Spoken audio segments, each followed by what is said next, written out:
Good morning, the 23rd of December 2025. Welcome to Risk Neutral Trading, my virtual trading journal. Quite a, season's greetings, pretty quick. So, first and foremost, this is my virtual trading journal. It is not intended to be I'm not licensed to provide financial or trade advice. However, I trade live, real time, on my live AMP funded account funded by me. So this is my trade journal. Essentially, you're invited to look over my shoulder and listen in on what I'm doing all day. That's for sure. Now, I'm not monetized in any way, so, likes and subs is great.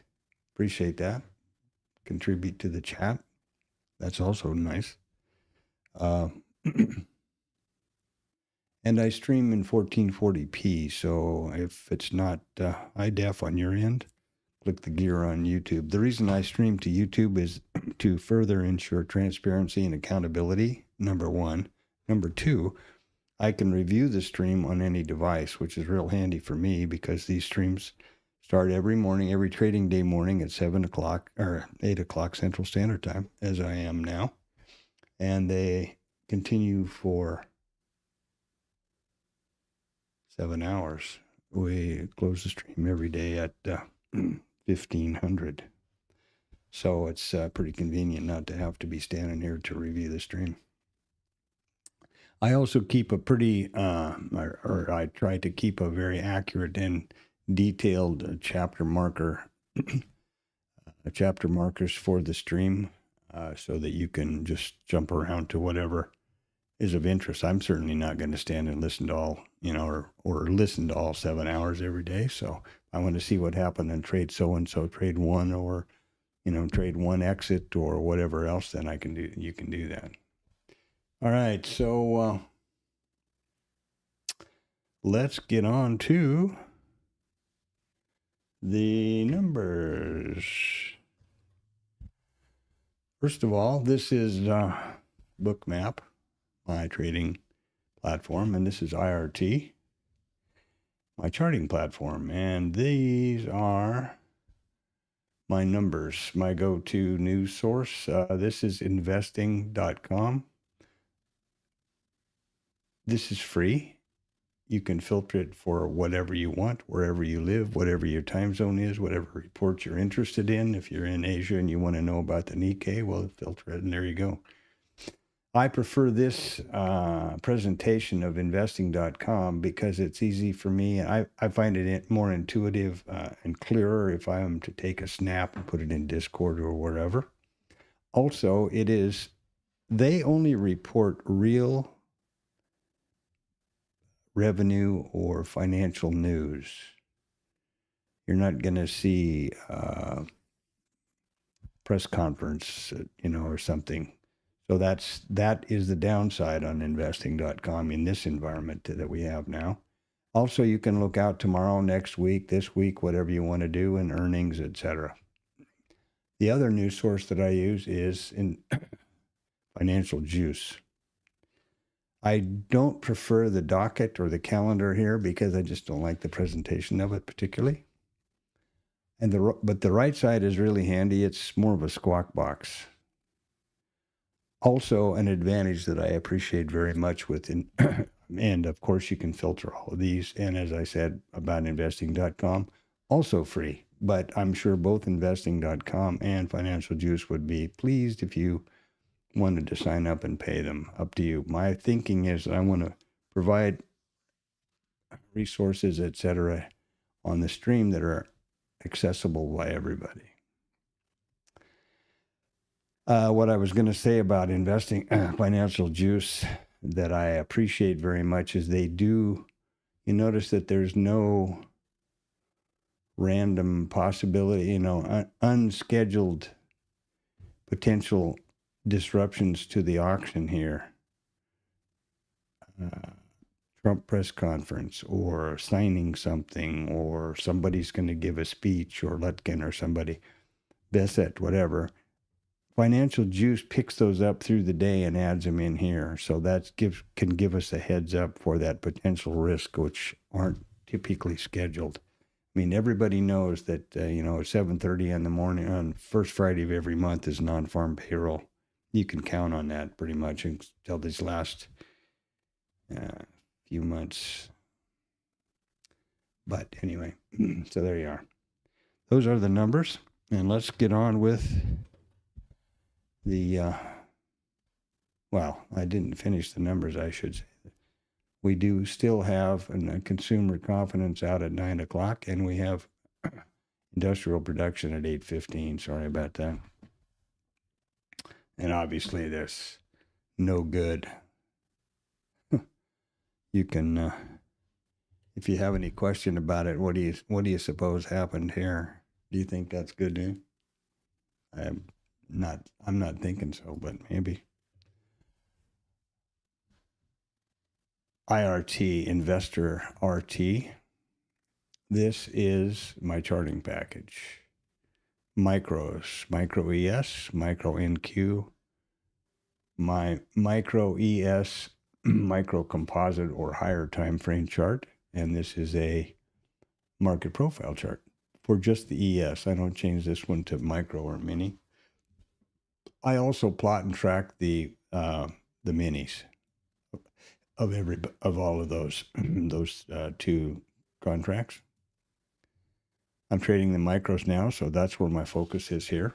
You'll see what yesterday's overnight was. Yesterday's RTH session, and here's our overnight. These are the full session. Notice on my IRT charts, the header of each chart shows the instrument, the chart type, the periodicity, and the session. Pretty handy. So let's look at start at the high time frame. Now, this is a RTH session only, micro ES. These are 1 day bars, daily bars, candlesticks, whatever you want to call them. They're actually candlesticks, not bars. And wherever price overlaps, I draw a volume profile around them and continue that. In so doing, it generates a micro composite VPOC and high and low volume nodes, which is a high low node, a low node, high node of this most recent micro composite volume profile. These values of the high and low nodes push automatically to bookmap, as do the session prices. You'll notice yesterday is right here. No overlap. Not part of this micro composite for me. This is just the way I do it. You can get, I'm sure there's as many different opinions about how to do these as there are hairs on your head. So, you do what suits you. Remember that this is my virtual journal. I do this because I don't multitask well and because I value and think that journaling is important. This provides a real slick thing for me. I can see everything I'm looking at on both of my charts. I have all the data I need to trade right here on the hard right edge. I have my charting on this side. And I don't have to take my focus away from trading to screen snap and type and do all those things required for a journal throughout the trading day. I can just rely on OBS to capture the video here, and then my voiceover provides insight as to what I was thinking. Is slick, I think. Wasn't my original idea, but it sure works cool. And all of this stuff is free, not the charting.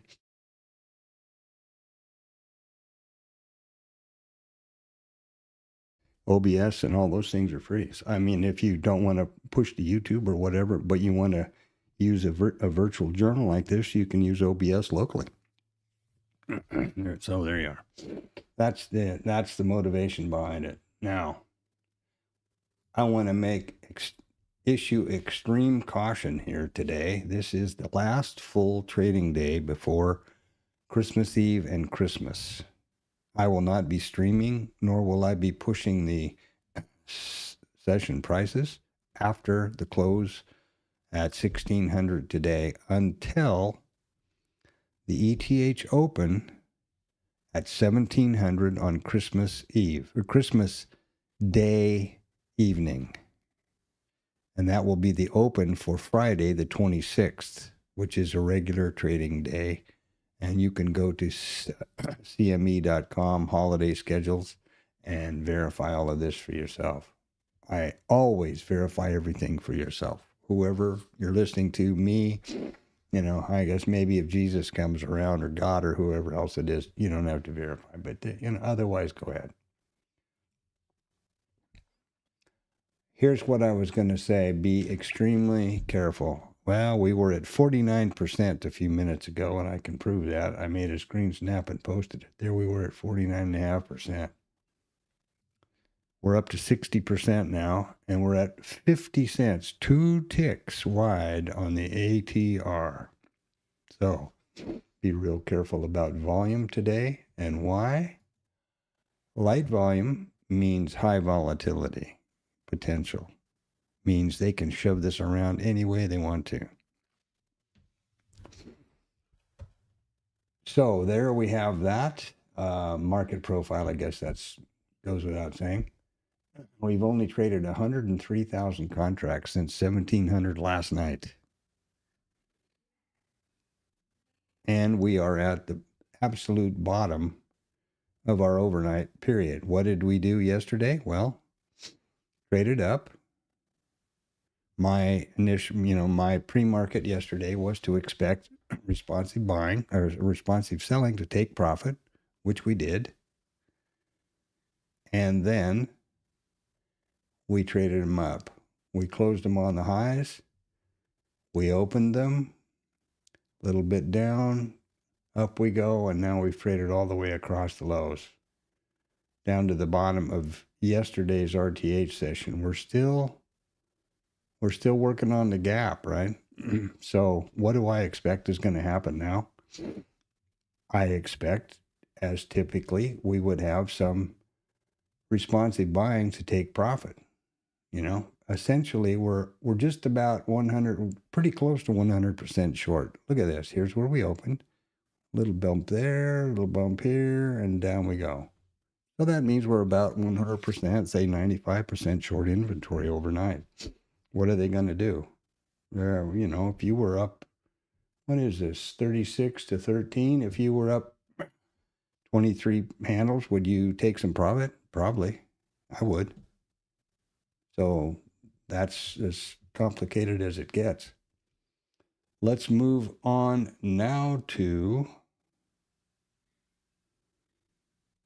see, we've got the micro composite in place. Let's look at that book map here. First of all, this is the dome, the ladder, the order book, whatever name you want to call it. It's all the prices by tick. And it is the resting liquidity at each price. Resting liquidity. There's 266 contracts down at 69 at the 975s. Are they going to trade them out? Who the hell knows? But I'll say one thing that you need to consider that I find important. Can you put 206? Can you put a offer to buy 206 contracts on the micro in here yourself with your account? Or how about the minis? Okay, me too. What that tells me is this may be a spoof. They may be trying to do something tricky. Who knows what that might be? But they are a large enough player here in this business that they can put. Now, I'm not saying that this is one order, but think about this. If you can put 100 contracts, more than 100 contracts, if you have a large enough account to put that in the book, this is live, then you are, in my opinion, a substantial participant. The micro composite columns, which put in here automatically, I mean manually, here's last night's POC from yesterday's RTH, the most recent auction. Here's the gap high, the gap low. We never closed the gap.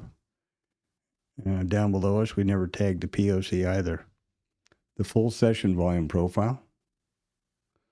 The RTH volume profile, which will reset at 8:30 this morning. This is the full session, not the ETH. This will continue plotting through 1600 today. This is my statistics column, which is pretty important for me.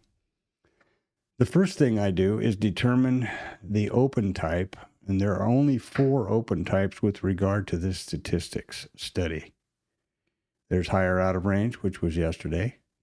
Higher in range, lower out of range. So gap up, 2 insides, and gap down.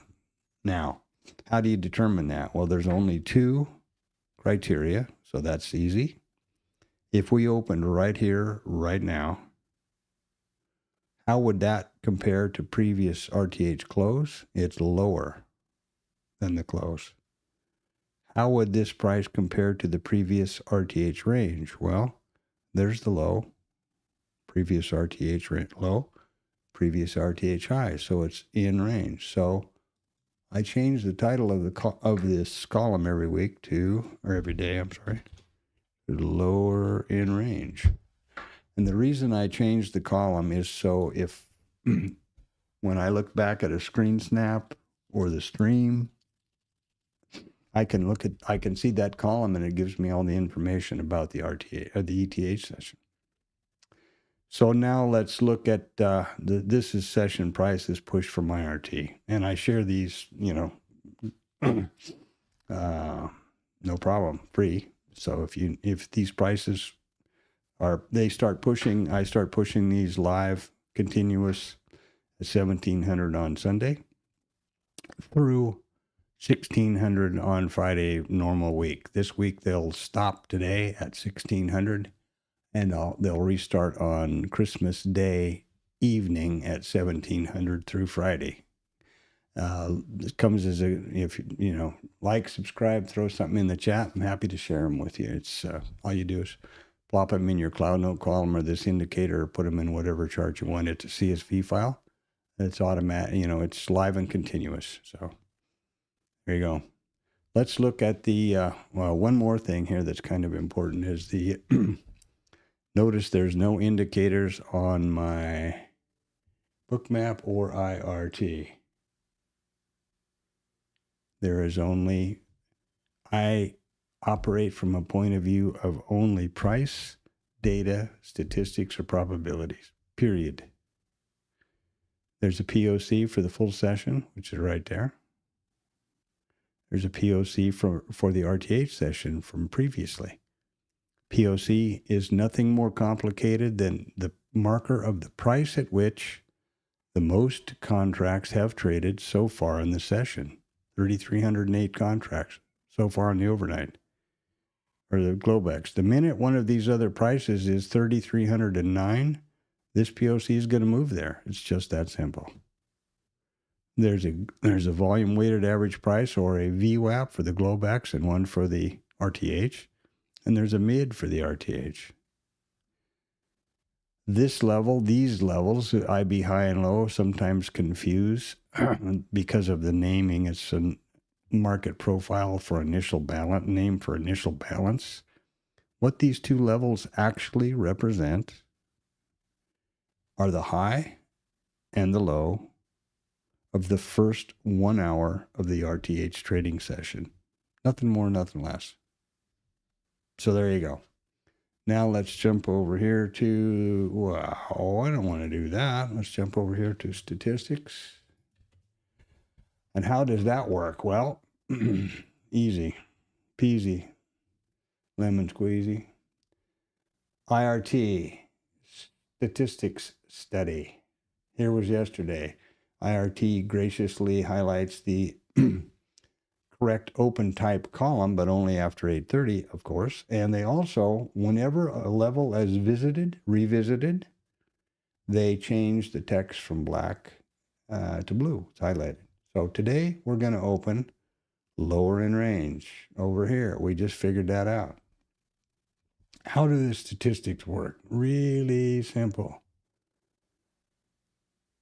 Looks back at 1,644 days. Of these days, the most recent 1,644 trading days, of these days we opened lower in range, 482 of them. Of the days where we opened lower in range, in this data set, price revisited the overnight mid, 82.6%.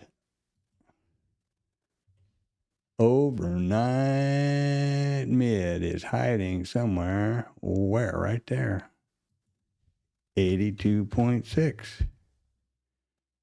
Bam. Pretty tough, huh? And then we're going to just mosey down each one of these. The next one is the overnight volume point of control, which is 80.7. No, you know what I did wrong? The football. I forgot to clear the notes column from yesterday. That was pretty stupid. Sorry about that. There we go. Now we're going to get some fresh ones in there. 82.8 is the overnight mid, and 88.7 is the volume profile. Duh. Okay. Now, then we have one thing I want to show you is the initial balance high, which is 68.2. And I want to show you this for a reason. What? No. 68.2. What is going on here? Why isn't this thing opening? Here we go. And that is because, I put the initials because, remember the definition. The minute we open, this is going to go to the high of the new session, and the low will come up to the low of it. Now I've got to do a snap that I do every day at 8:20, and then we'll get back to the statistics. And that snap is for the TLab. And the TLab is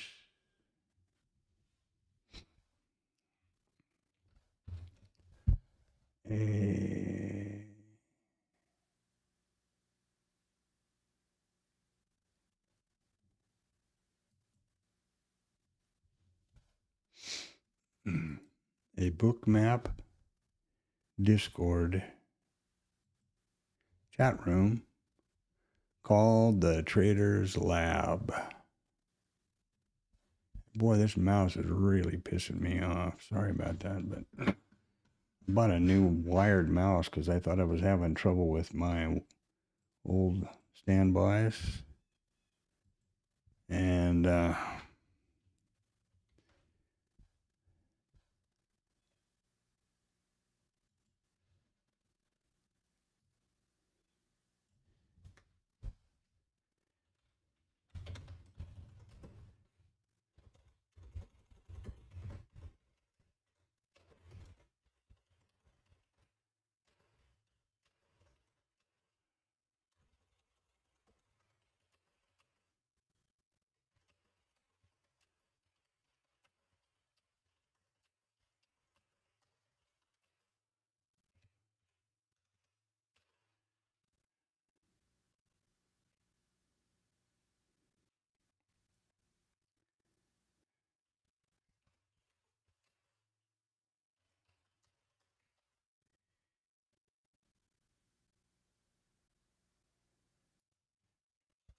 sorry about that. This is why.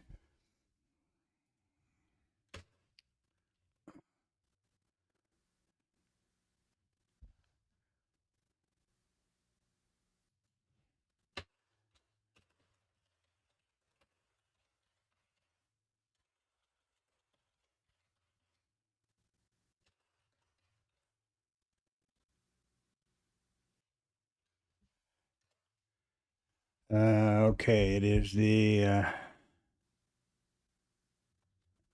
It is a Bookmap Discord chat room started by a guy named Tom B, who is self-professed 46 years of trading experience, and I believe him. I certainly, don't have his tax returns or something, you know what I mean? But I very definitely believe that he is what he says he is, and he does what he says he does. I mean, you have to do that at some point, right? The TLab is obviously, it's the bookmap Discord site, so it's obviously sponsored and provided by Bookmap, but within it are these various Discord rooms, and the Traders Lab is one of them. Now, the only reason I recommend the Traders Lab, and it's the only one I recommend, because the crew is good. I was in there long enough and active, and have been active long enough to believe that Tom, particularly, and several of the others, Ned and Rod and those guys, not to leave anybody out, but are the real deal, and they're genuinely interested in trading as a business, not a video game or gambling. And I don't make that. And another thing that's important to me is you're never solicited for anything, which is pretty refreshing in this day and age. And that's one of the reasons I don't recommend any of the other Bookmap sites. A, I've never been to all of them. B, the only other two that I did go to, the second word out of the guy's mouth was trying to sell you something. So now I will say, and this is important, Tom does not call trades. It's a Discord room. It's not a stream. He does stream for about an hour and a half. It, I think, starts at 10:30, but he doesn't trade live. He doesn't call trades. And when he does the stream, he starts at the pre-market, and so in other words, he's 2.5 hours behind, or 2 hours behind the open, and he does a commentary, basically rearview mirror commentary based on that. So there you go. The TLab, the snap, and that's why and this is the snap I put in there every day at 8:20, just to give the folks in there an idea with all the levels they may want or never need or whatever. And I also post reports in there at about 6 or a little before this one here for the day. There you go. And you know those from here because we go through them in the numbers. So back to the business at hand. I suppose it would be pretty important to be able to trade, don't you imagine? So let's go over here, and I'll be right back.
Okay, we're going to open in 30 seconds here, so I'm way behind the curve. Let's watch the open, and then we'll set up the ability to trade with IRT and Bookmap, sorry. Well, I spend a lot of time talking about something, I don't know what, I guess Tom probably, TLab or whatever else. So there you go. We're going to open here in 30 seconds. I'm going to monitor this RTH volume profile column reset. Let's see what happens with that. I'm going to let this run until it resets automatically by Bookmap. You notice I have a clock up here so I can watch the time compared to rhythmic. That's rhythmic time as near as I know. I hope. said in the small print, and there's the open. Now, I'm watching the seconds until this damn thing resets, because it is supposed to reset exactly at 8:30, and that's how the reset has been configured. So disappointing. Expensive program. It would be, don't you think, kind of handy if the damn thing worked. Now, I'll give it up for Bookmap. There's a lot of moving parts, and everybody that I know of is continually looking for an alternative. And I, for one, have not found one that I find has the same functionality. Look at this. Whatever's going on there is pretty incredible, isn't it? There's that responsive buying I was thinking about. And no reset yet. We're at 1 minute in. God, this is annoying.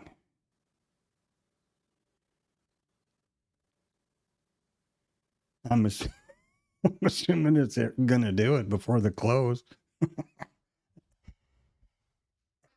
Well, that's pretty damn disappointing. There's light volume. There should be no delay. You know, I'm going to see how many minutes it is, and then I'm going to adjust the reset time by that amount of minutes, as you might imagine. Look at us go. All the way across the range. Well, I'm going to keep monitoring this. I realize this is pretty chicken shit, but I'm going to reset my sessions now. This is yesterday's RTH. Here's today's RTH. I do this to keep the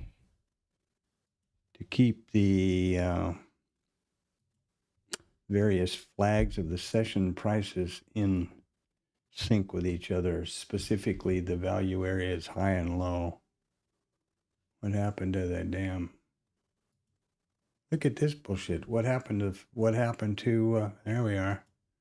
Yeah, damn, man. I didn't have the file, etc. up here. Wow. Let's get over to and it still hasn't reset, by the way. This is just really, really annoying. The reason this is so annoying is this never was an issue before.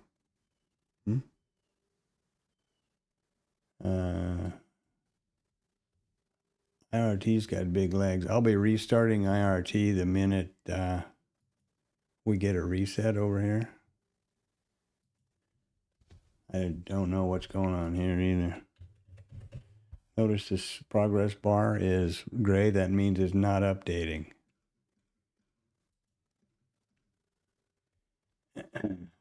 There we go. Jesus Christ. Not having any fun here, boys and girls. So we took all that, we did pick up all that inventory. Well, this is ridiculous. It's still at 4 minutes, 3.5 minutes, and it hasn't reset. So something is completely sideways here. Look at this. It's also not plotting. It isn't progressing at all. What the hell is going on? You see that? Bookmap's completely on its head. It's just going up and down. It's now what I have is a Bookmap version of market profile. And this is a good example while we're just standing here doing nothing. This is what the market really does. It's really just a binary event. It doesn't have any horizontal movement. It just goes up and down. That's the only two ways it can trade, up or down, and that's what's happening so far. Now we're going to get some headway out here. There we go. Could have been my fault. We still haven't. No, okay, we have reset now. So that was at 4 minutes and change, about 4 minutes and 30-something seconds. Jesus, Christopher Christ. That is really crazy. I'm going to try to do something now. I'm probably really screwing myself.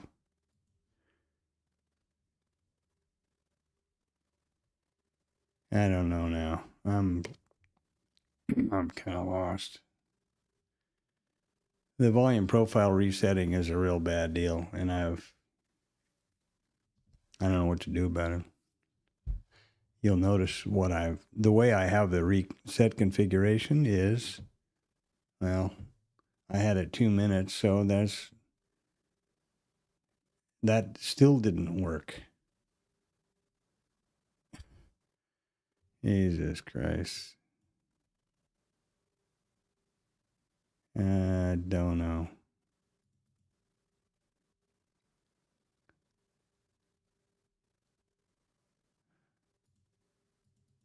To be honest with you, I thought I had already set it to 8:30, but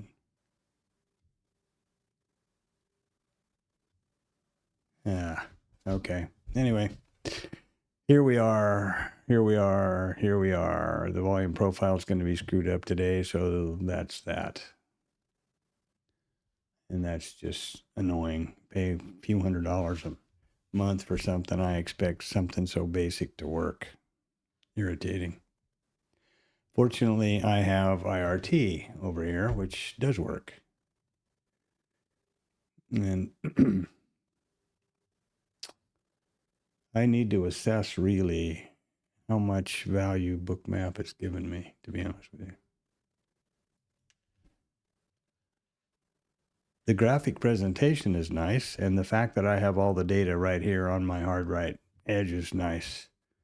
Could I replicate that in some way on IRT or, X platform, I suppose?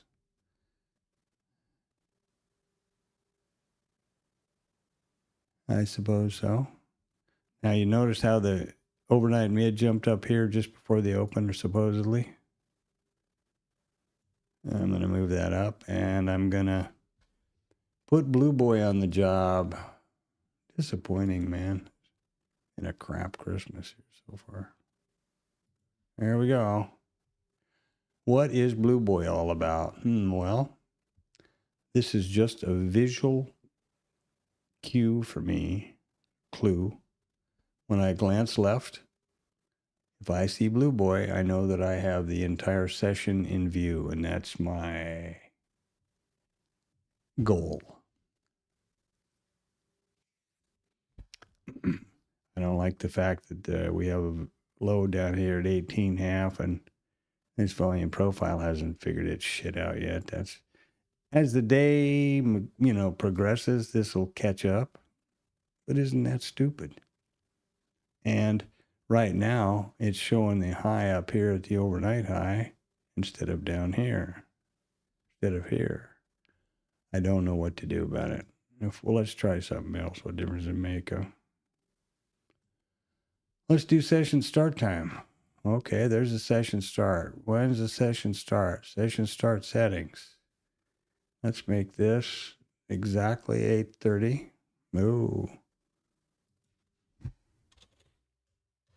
And I'll just let me say in advance, or,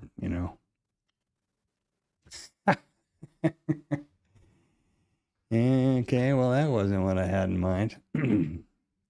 That's only looking at the session start for the I don't know what previous one, I guess.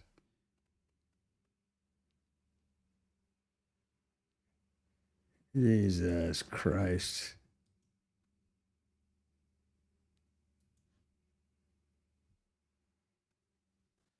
Well, I don't know what I've done now. It's supposed to just simply reset at whichever time you would think session start would be, would make sense. Previously, we always had to do this.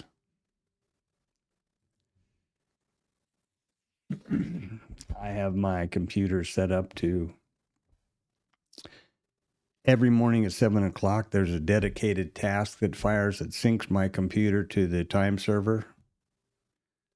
I've also run Rhythmic in admin mode, and every 2 minutes, Rhythmic syncs this computer clock with its own system clock.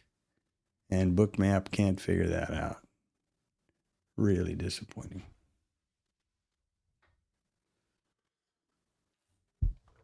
And even more disappointing is I've gone over this and sent log files back and forth and up and down with the bookmap people. And their support, they finally came back and said, well, why don't you maybe roll back to a version that used to work? Or how about trying the beta? Like, excuse me? How about fixing the goddamn thing? Sorry, the damn thing. But there we are. So where am I now? Before I get all discombobulated. We're coming up to 9 o'clock. 8:45, we've got a number out, and 9 o'clock, we've got a number out. So we'll use caution. I see two concurrent views here, but I don't see anything in the chat. So whoever you are, good morning. Drop something in the chat. Like and subscribe. If you don't want to do any of those three, send money. That'll work. You know, what the hell?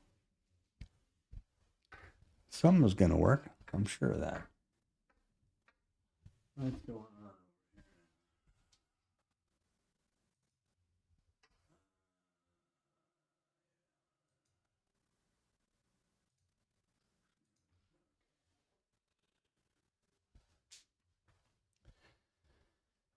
Well, is it Christmas rally? Is Santa, foaming at the mouth and getting going? Now, this is the open, okay? Wouldn't you suppose that there would that there would be volume down here? Oh, man.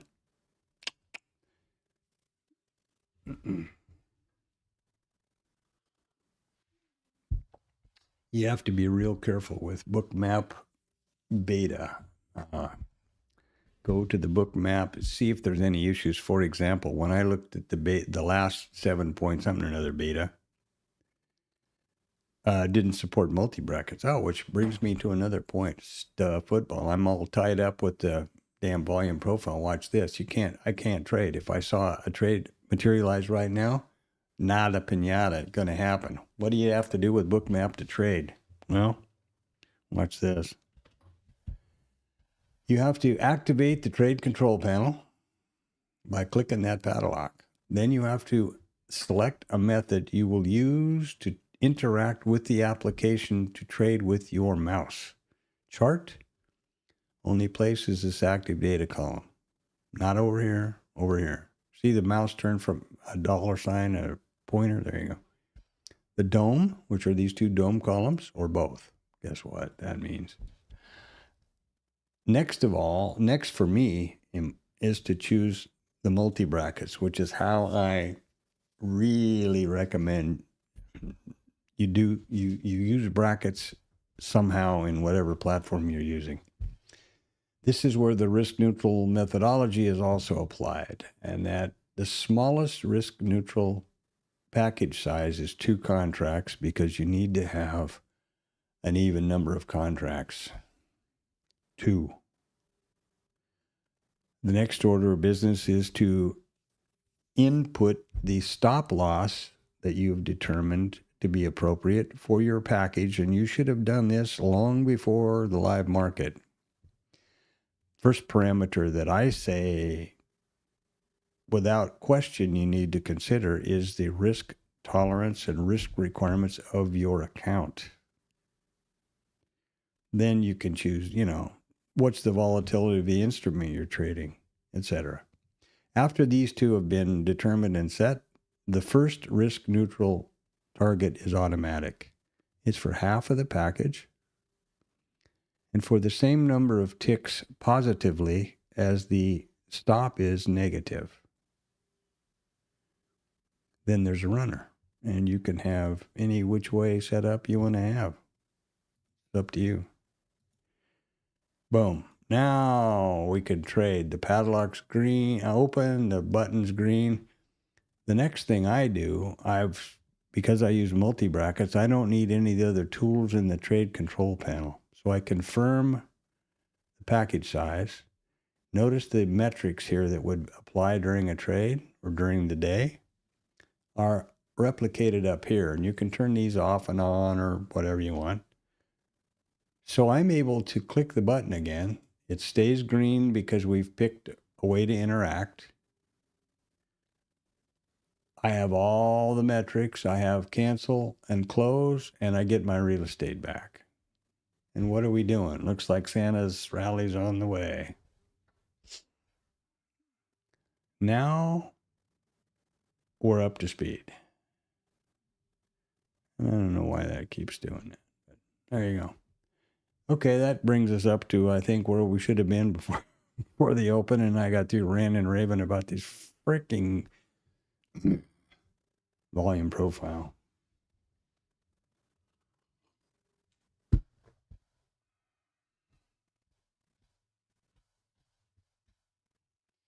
Volume profile. So I don't know where you are in the world, but I hope you're having a pleasant, hey, morning, Richard. I hope things in Dallas, are you in Dallas or PR? Either way, a happy holiday. Thanks for stopping by. Since you use the session prices, this is the last full trading day until the market reopens the ETH session on Christmas Day evening at 7 o'clock. I don't run the charts or push the session prices on half days and all this other goofiness. So, which would be tomorrow. So, this will at 1600 today. I'll wind her up, and then they'll all come back up at 1700 on Christmas Day for trade on Friday, which is a full normal trading day. I can't imagine I got a picture of the volume, but you know what I mean. Hours wise and oh, I'm sorry, Richard. Yeah, I was thinking of another fella that comes in and out. I haven't seen you for a while, Richard. Merry Christmas, Happy New Year, Happy Holiday, whatever it is. Yeah, I was thinking of a fella that's up in Dallas that comes into the stream, Ron. There you go. What happens when you get old, man? But it beats the alternative.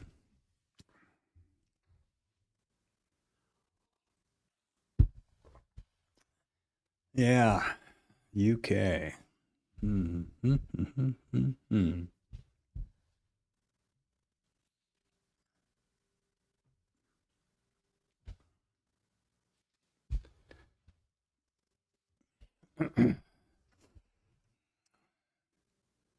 Having record highs over here.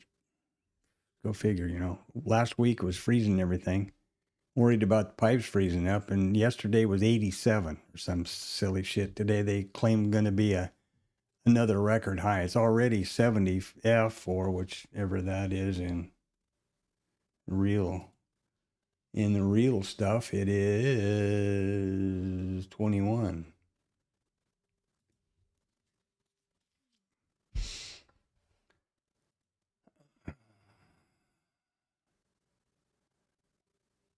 So we've had industrial production and manufacturing, and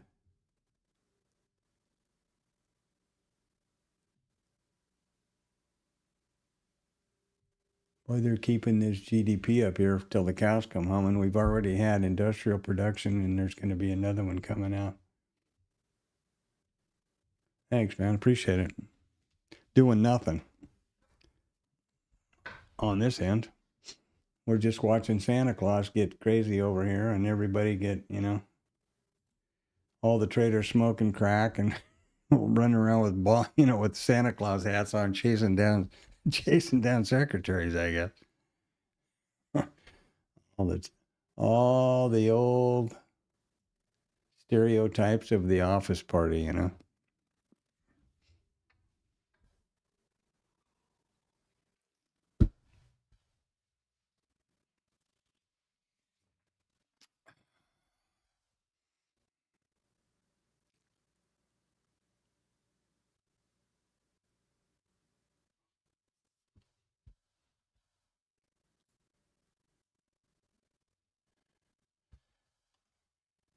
And what are we going to do?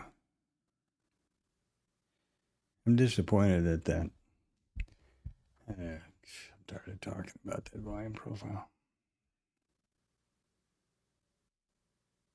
It's so bizarre to me because I guess it's to do with load on the system, because obviously the full session volume profile, this works like clockwork as it should, as expected. I don't know. I might play with that here today, but maybe I'll just not say it. Pretend I did. And it's at the end of the day, sooner or later, it'll be caught up. But for example, right now it's irritating, isn't it? There's no volume. Here's the open. There's the IB low. There's settlement, I think. Oh, value way low. Well, but it isn't even registering any volume down there. And there actually was a spike down here at the bottom. If you want to look at a charting package, that's over here. Here we are. It's irritating. And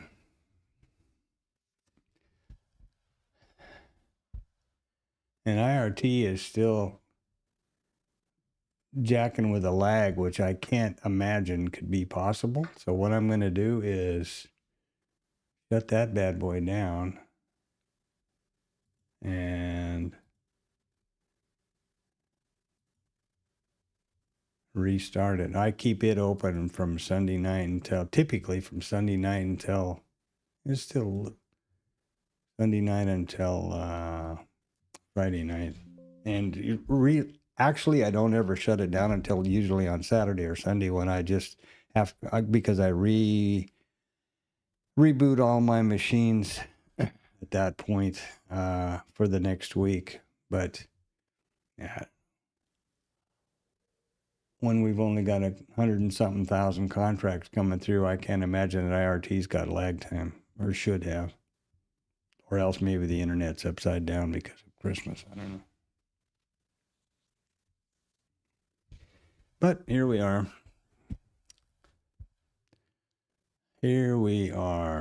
Let's see, how can I break this? Let's see here now.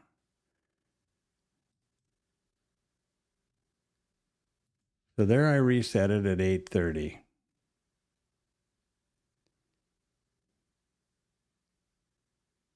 It looks to me that it is definitely reset late. So I'm going to roll this back to 28. Oh, well, look at there. 26. Are you watching the volume profile tick up every time I move this? Now, let's see something here. What happened? Okay, let's go up in seconds then. Oh, wait. Got to go 29. Oops, we got to go 29. What a crock of shit. What am I doing? Who's on third? There we go. Now we're going to go backwards in time. That is so funny. I never noticed that before.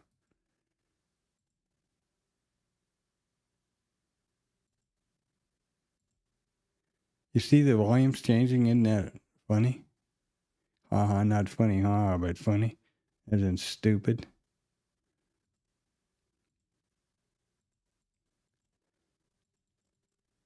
Oh.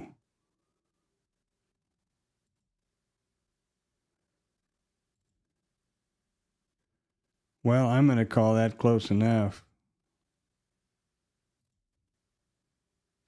It isn't still.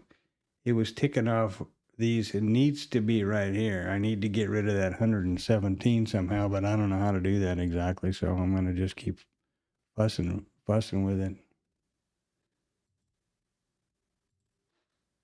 Oh, there we go.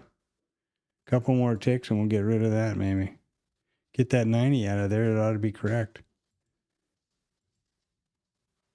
Now we're down to 73. 57. Oh, man. Imagine dialing in your own volume. That's got to seem pretty accurate. What the hell's going on?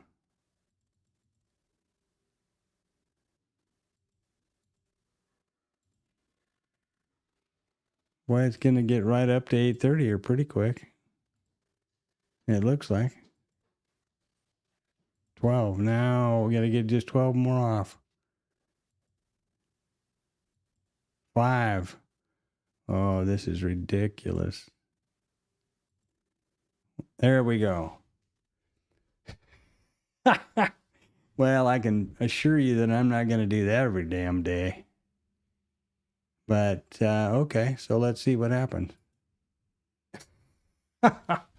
Jesus Christ.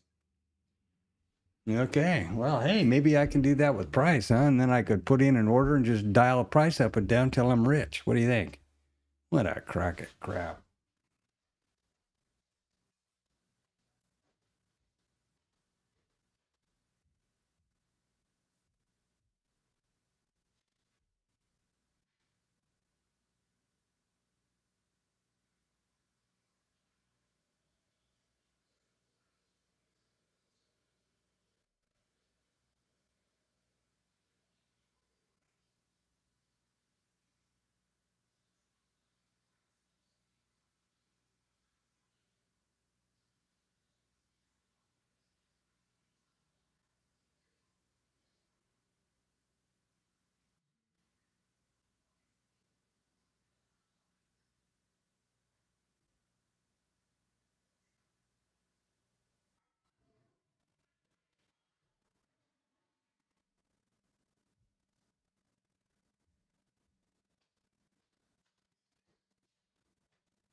Oh, that's just hilarious. Not really. But there you have it. I've got them all dialed in now. I'm so excited. Look at there. Got them right on the money, baby. So what's happening now? It looks like we've got the VWAPs about right, the VPOCs about right, and yeah, stupid. Okay, let's start. What's his dink back up again?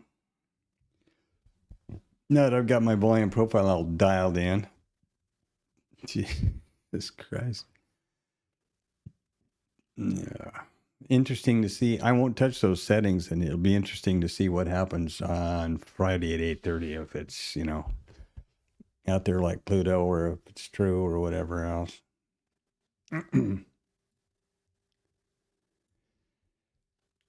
Okay, here comes IRT back into among the living. So there was that responsive buying. Now they're coming back a little bit. What does this P-shaped profile indicate? Short covering. How surprising. And if you've got your naked volume points of control, or you want to update them, they're all over here. And I'm going to turn them off now. Boop. So I can not have a bunch of red lines. Okay, so you see, once again, my thinking on the micro composite volume profiles. It's real easy. RTH session only, daily candles, wherever price overlaps, volume profile the micro composite profile continues to be drawn. Price doesn't overlap, market profile, volume profile, micro composite volume profile stops. Now today, I'll start a new one for these two. I mean, I'm sure that there's a lot more complicated stuff, and somebody's got all the wizards in various chat rooms. TLab will have a million different ideas about that, but what I figure is that works, and it's consistent. And often, I don't really do it much anymore, but I used to, tie my MCVPOC, for example, back to Tom or Rod or somebody else, and just to make sure, and it's the same. So I guess something's working out. Some of the more prolific posters there will have a whole bunch of different parameters and ideas, and that's great. Whatever works, whatever works. The stream is my virtual journal. It is abso-freaking-lutely not my way or the highway. If you've got something that works for you, you know, like running around your bed 3 times and clicking the mouse makes you consistently profitable over a extended period of time, or, you know, significant, statistically significant period of time, good. Don't ever change that in a million years. Lend me your bed, and I'll do the same thing. So there you go. One thing I do know about on that subject, sort of, it's been proven by psychologists and psychiatrists, much, you know, certainly not me, that the human mind can only deal with humans. The brain can only deal with a certain number of complex components to any one decision. And once it gets to various people, various levels, right, it'll start falling over and defaulting to the most common, most apparent or whatever. And these guys that have 13,000 different parameters around something, around a trade, even if it's around a setup, you know, that's really difficult. It's the KISS principle, I think, applies once again.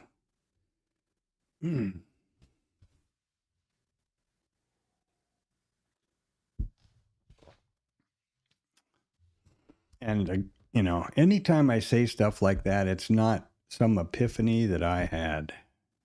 I am basically just passing on information from much higher source than myself as far as success. You know, Jim Simmons, Ray Dalio. I don't know about Ray so much. He's getting kind of wacky, but, you know, a successful traders, and I try to look at an overview of what they all say and amalgamate that into something that fits for me, that I put forward here on my stream, on this my journal here. So this better be the Globex VWAP. Oh, look at there. And there's the Globex VWAP. And here's the RTH VWAP, and this one's a little bit off. So it looks like our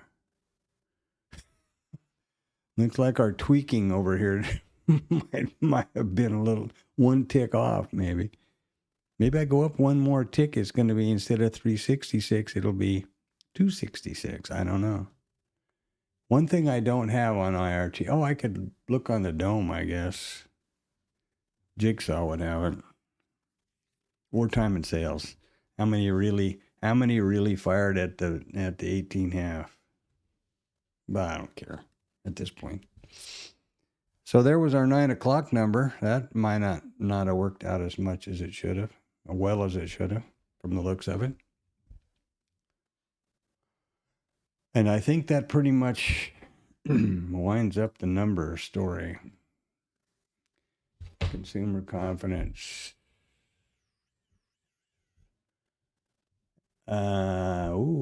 Down. Then we got some notes, bid to cover, and okay, here we go.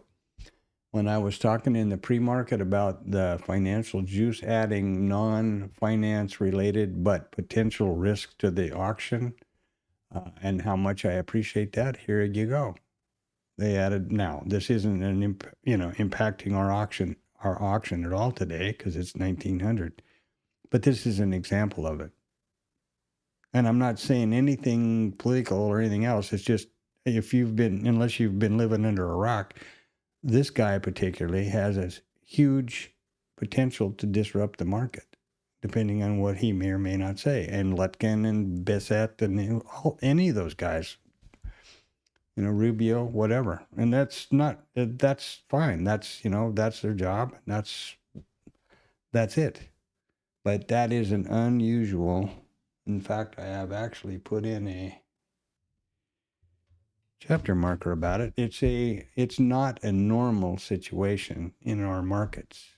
And I've been certainly not watching them forever, but I started around 1990. So, and an example of that is, let's go back over here. An example of that would be right here. This was a tweet at 10 o'clock in the morning on a Friday. 229 handles.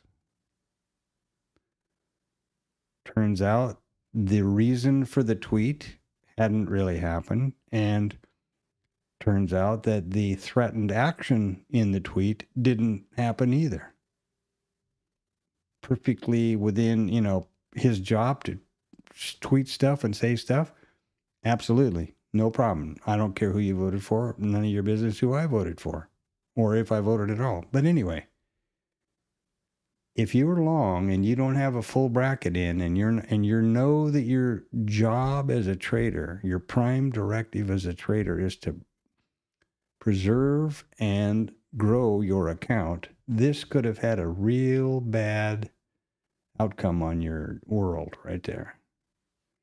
Unidentified random risk. Out of no place, a tweet on Truth Social, not even a press conference or something statement, just a tweet. How long does that take on a freaking telephone, a cell phone? Wow. I will also say, because this was not based on fact, nor corroborating evidence, nor was the response, did the response happen? 229 handles. Wasn't that kind of the market looking for an excuse? Yeah, probably. I don't think Trump has that much horsepower.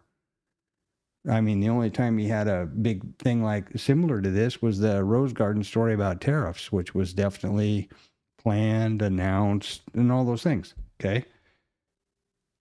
I don't care what the precipitant was. What I care about is the result. Did your account get blown up? Mine did not. There you go. That's what I mean by unrecognized critical risk. Okay, enough of that schmap. I'm going to be really glad when I don't have to talk about that anymore. I'm hoping it'll smooth out, Been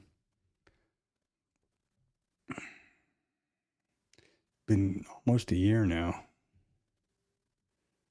However. So where are we? Well, let's see here. We've just gone zooming around 9 o'clock, so we are not in the initial balance. Trade is getting ready to have its debut. And I suppose it's a good time to talk about my approach to trading as a business. And that goes like this. I believe that the way to approach the market, the futures market, intraday, is to recognize that it's a more or less random environment. There are thousands, if not millions, of individual traders all expressing an opinion one way or another. You also have to recognize, as I said earlier, that this is a binary event. It can only tick up, it can only tick down. The outcome of the next trade is 50-50. And that's a fact, statistically. So how do you approach it? Well, again, not something I came up with. It's I'm basically putting forward, or I'm adopting the methodology and the philosophy of the most successful traders and hedge fund people that have existed so far, and educators like Mark Douglas and guys like that. You identify a pattern, something that occurs frequently. I can't look at a dome very well because I'm dyslexic, so all that numbers just turn into alphabet soup for me. But let's pretend and look at a chart. So here's an initial balance high and there's an initial balance low. Everybody knows there's a statistic associated with those. Happens every day. That's a good spot to start, eh? What parameters would validate an entry around one of those two. And then in the away from the live trading session, in your homework period or your study period or whatever you want to call it, the salt mine, you establish those parameters and you capture a statistically significant data set of that setup and those criteria and determine mathematically, statistically, does it have an positive expectancy, an edge or not? And if it does, then your job as a trader in the live market is to apply that trade every time it presents itself and rely on the law of large numbers to manifest to your account. The same exact business model as a casino. From the point of view of a casino, they play no game, which doesn't have a pre-identified edge before they ever put it on the casino floor. Then on the casino floor, their only mission in life is to play that game as many times as they can in 24 hours and rely on the law of large numbers. That's why there's no motion to the dealers and those pit guys. They don't give a shit. They're just there to how many times can we crank this thing out? Obviously, they're keeping an eye on cheaters and stuff like that. But, that's why they don't get emotional when the house loses or whatever. And they know there's going to be winners. They know there's going to be losers. We know we're going to take stops. We know we're going to have winners. Statistics. So I have decided to do that exercise with the initial balance trades, of which there are two. Price comes through the initial balance low, pulls back, can't get any further low, reverts back to the mean. Mean reversion, outside in, outside in. That's one. It's called the initial balance, the IBF, IB failure. The other one is the IB continuation, and I bet you can guess what that is. Price comes down, comes back up a little bit, and it has got some horsepower, and away we go. That's directional. I chose the IBs because A, they were obvious, and B, there's two trade opportunities. There's a directional trade opportunity, and there's a mean reversion trade opportunity.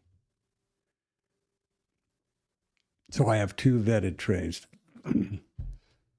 That's where that's at.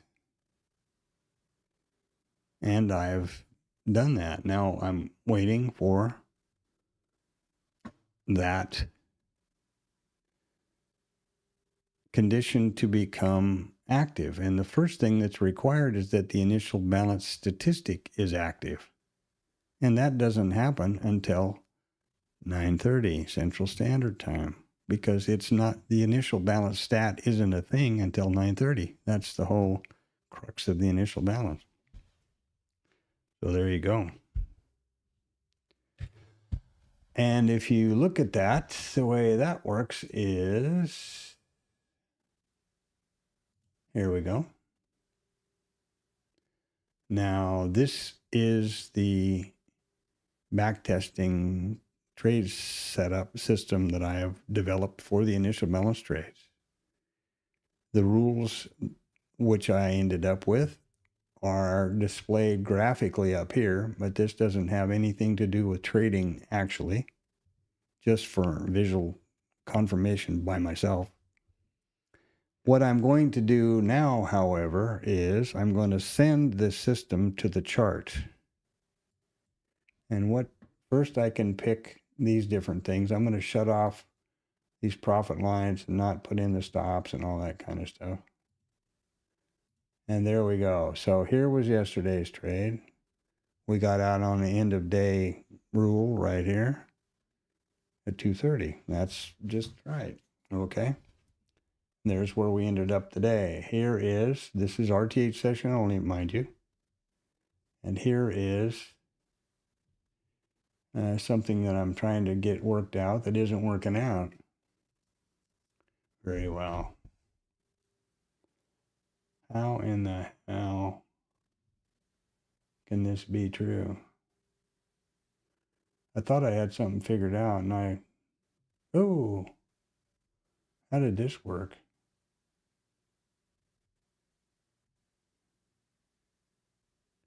Well, this is goofy. I should have no flags up here because it's not 9:30 yet. Well, shucks. Why is that doing that? What did I do wrong here? Oh, well.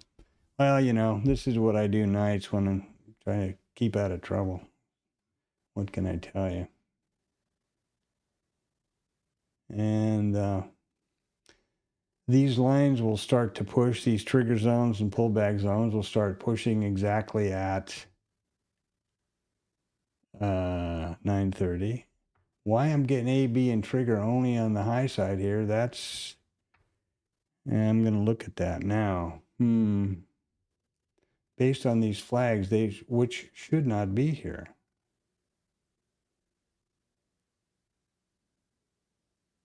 Because it's not 9:30. But but why isn't it 9:30? Okay, so those are, well, you can't say they're continuation because there's nobody home. I am seeing something though that I don't like about what I've already.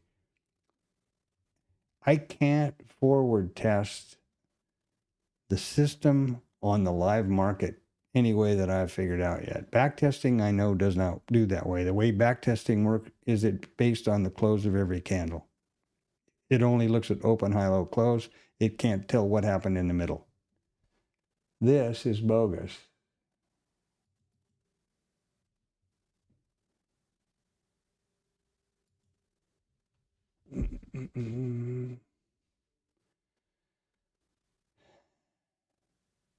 Well, why are these 1? Those aren't set to 1.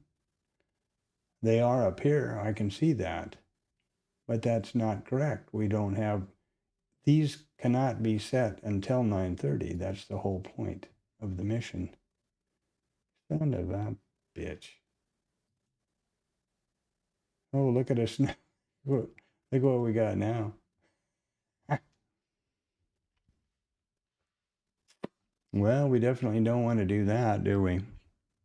I'm trying to get these set up to go sequentially so that other colleagues that are using this stuff to trade.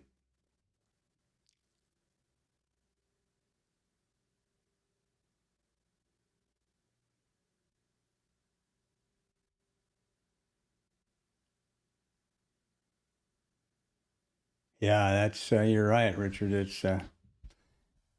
It's a worldwide catastrophe that's going on, as near as I can tell. You know, that any agreement doesn't seem to have any. I don't know. You know, I mean, they don't seem to have any consistency. They have no, but that's kind of the way Trump has lived most of his business life. You know, he's gone bankrupt 13 times. Is famous for screwing subcontractors and employees out of their money, just not paying up. Lawyers, in fact. And so, you know, that's the real problem, is having somebody at the helm there who does not have, who you can't count on what he says. That's the way I see it. And it's a bad deal, abso-freaking-lutely. This is also a bad deal. That would be B. And boom. What is this supposed to be? Why in the hell?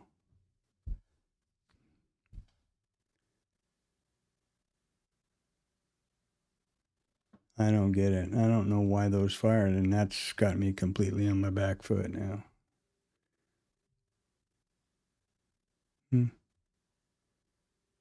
So I cannot trust the system because these signals are just a derivative of the system rules.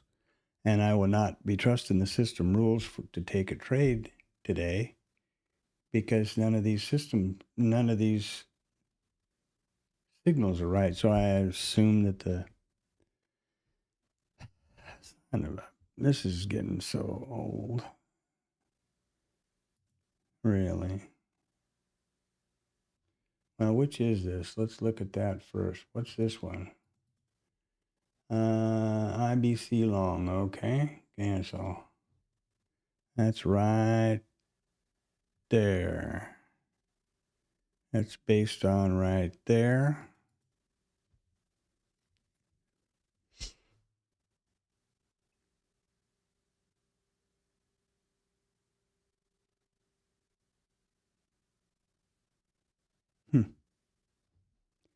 I don't know. Let's see what happens if I do that.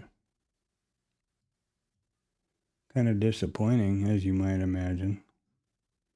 I got hours and hours into this thing.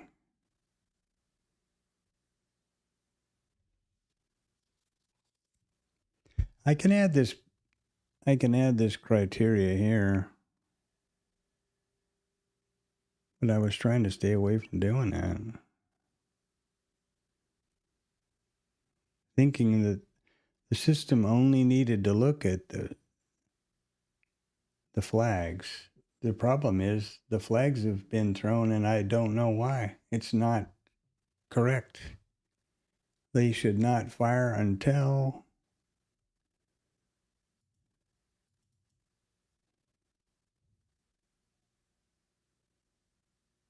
'61. They'll all go zeros when position is 61. That is 9:30. Or 1 minute past 9:30. Boy, that's annoying.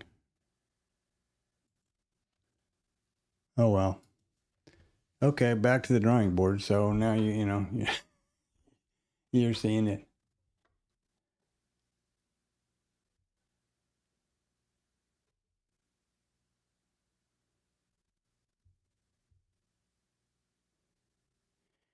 Yeah, it's a real joke. Like, and maybe this is just I don't know. Maybe this is my conspiracy theory. Ever notice how the minute something rears its head around this Epstein story, which is a big catastrophe for you know who, Agent Orange, all of a sudden well, we're gonna attack Venezuela, or we're sending an envoys to Greenland. You know what I mean? I believe that 90% of what's going on is based on reality TV misdirection ideas. That's something that I'm hard pressed to say, but boy, it seems real apparent to me.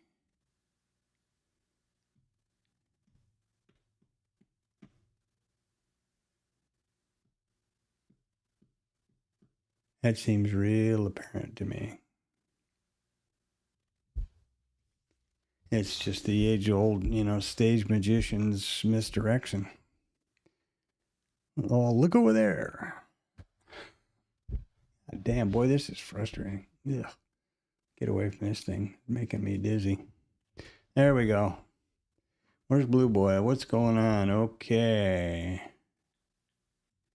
And there we have that. And we're coming up to about 7 minutes to the bottom of the hour when the IB statistic will be set. Why are these things not working right? Why did those suddenly change? Boy, I don't know. Zeros and zeros. Okay.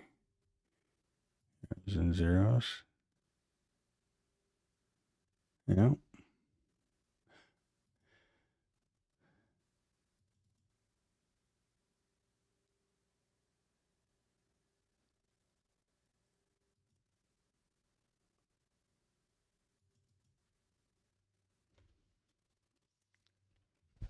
I think at 9, whatever it is, at 9:30, all those bees are going to disappear, and bees and triggers and all that stuff should reset. Let's see if that happened.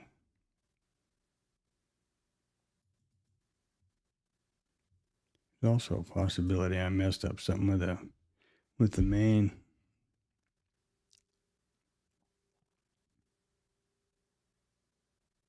No.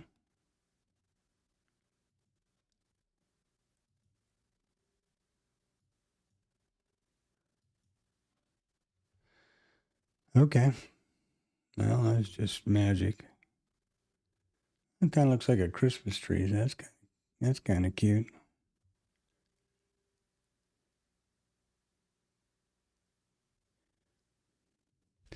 And we are in a definite rotational day. That brings me to my point of this is my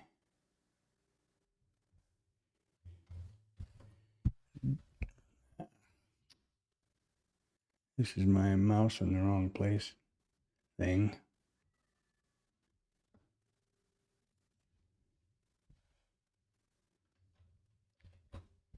What's going on? Maybe I should have reset IRT. Maybe it's mad at me.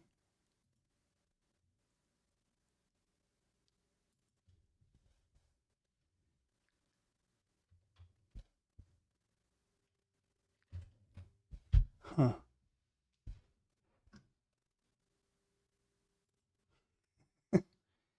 Well, now I can't seem to enter any hotkeys. Oh, that's kind of cute. I don't know. Anyway, yeah. This is a time for a caution. My recommendation, do not trade towards the statistic.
Yeah, I wish the hell no, whatever. Yep. Wish in one hand and crap in the other and see which one fills up first, right? Doesn't do you much good.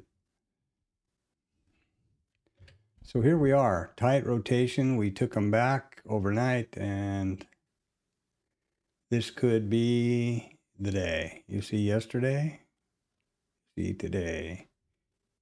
No, it's not an outside day. It's just a day. And it's Christmas. Christmas. 69% volume for this time of day, and 2.5 points ATR.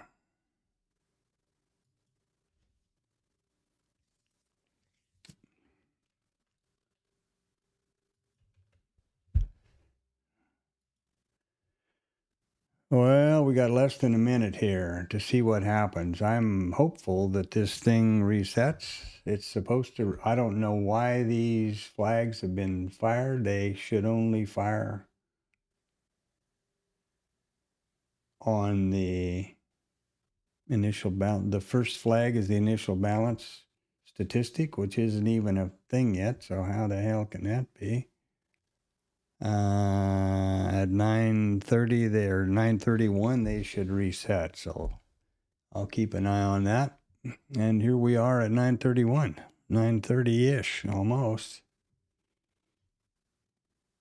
There we go.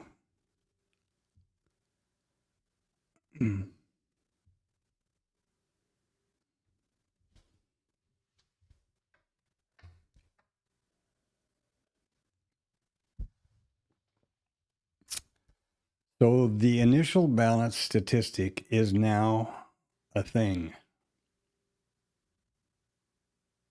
And what in the hell is that? Well, it is. I'm waiting to see. Oh, this thing says it took a trade. That is even worse. See this right here? That is an entry long, and that's absolutely bad news. This is within a simulated account. This is exactly why this is simulated within IRT. There is no signal possible here. There has been no initial balance, anything. And these did not reset, so I've got something maximally off here. That's exactly why I'm testing this over here. Boy, that sucks. The big one. Huh. That really sucks a lot. Sucks a lot.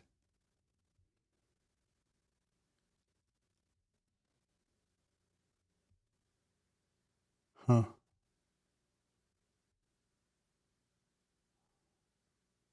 My goodness, that's been working perfectly until I did all this magic stuff last night. So I guess I'm going to stop trying to worry about having consecutive triggers fire as signal markers, which is just a graphic thing, and just stick with the system as it was. So now I've got to do a screen capture of this quickly. That really sucks. I can't even begin to tell you how much that sucks. You don't know the amount of hours I've got in this thing. Okay, back to the drawing board. Well, anyway, the initial balance trade. Well, the reason it's a thing is, here we go. You see that the open type we suspected is correct. And you see that the most probable statistic in all four open types is the initial balance statistic, which is that in today's type, open type, it's 98.3% probable that the IB high or low will be revisited at some point by price from now, 9:30 until 1600. And when that happens, it'll be highlighted blue. That's the most, or the highest probability statistic of them all. And that's why I use that as a first rule. And now it's completely upside down, and I'm not sure how I was able to do that, but, you know, there you go.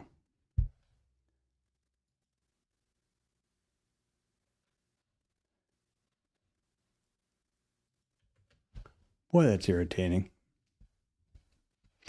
Oh, well, I know what to do over here, so I will do that. Keep an eye on volume. Keep an eye on the thing.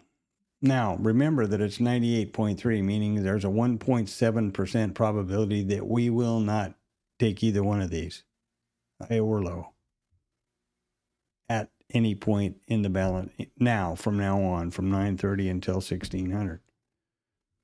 And that seems pretty slim, but we did that 2 Fridays ago. So unless the statistic is 100%, and even that, even if it were 100%, that's only over a data set of 1,600 trading days. You know, there's been a lot more trading days than that in the history of the market. So I don't even want to think about that.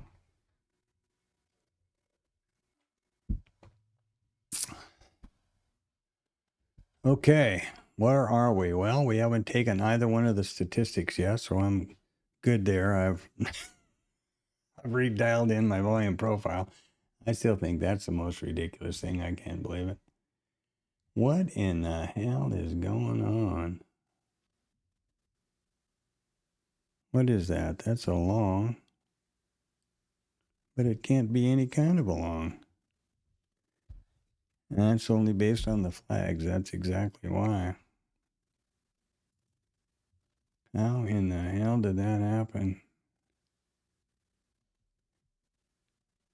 Huh.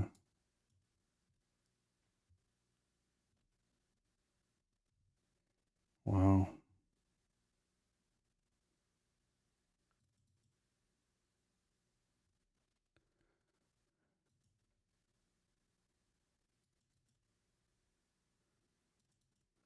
Are we going to sneak up there and get that high? Well, now, something that is worth mentioning here, as I said a minute ago, talking about the initial balance and these trades setups, the initial balance failure is mean reversion with it just, its name has been tweaked to include the initial balance. It's IBF. That's generally considered or suspected to be the trade that would set itself up when we're in a rotational market, and the continuation would normally apply to a directional market. But this is, a market on crack and Christmas. So what do you want to do? I don't know what. I have no clue. If something sets up here, I'll take it because that's my commitment to the stream. But that doesn't make me all warm and fuzzy, that's for sure.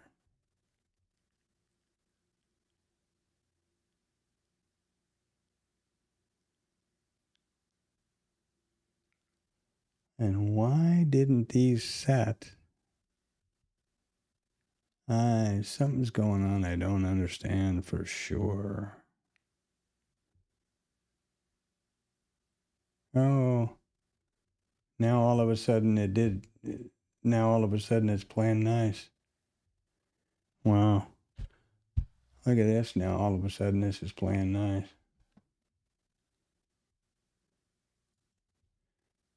Wow. Yeah, there should not be any of this nonsense going on over here. Wow. Oh.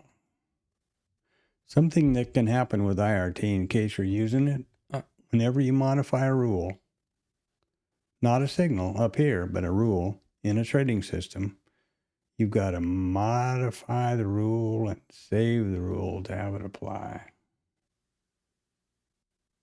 Why that happened, I have no idea. Oh, I do know.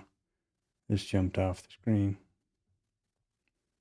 So I'm going to continue down through these.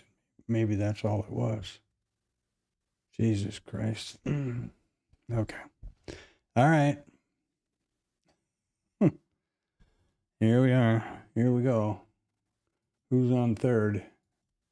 All zeros, right? See that? That's exactly what it should have been.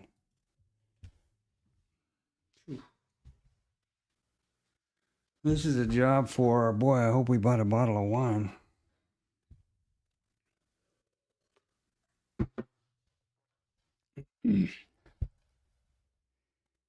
So, yeah. Well, anyway. Yeah, Richard, I'll tell you. I have no idea how old you are, of course, but I can assure you that I would have never dreamed I would see the situation that we're in now in this country, America. And I've lived most of my adult life out of America by choice to a certain extent, but also just opportunity presented itself, and I'll never forget once when I was living in St. Bart's in the Caribbean back in the 80s. The ugly American stereotype just hit me in the face. Sitting in a nice quiet restaurant at Maya's actually down in Osakai, and some guys in rah, rah, rah, rah, rah, what kind of crap, on and on and on, and I just cowered thinking, Jesus God, it really is true. But that was one thing. This is a whole different level. This, exclusionist. If you look at the history of the late 30s in Germany, it's pretty scary. There's some of the similarities, quiet the press, attack education, attack social services. A lot of crazy analogies there that are pretty stark for me. I would have never believed it. I'd have never thought it was going to happen in my life. And here we go. Are we going to take that IB high? I bet you we do. Looks like some sort of, it looks like a menorah over here. This trading chart looks like a menorah.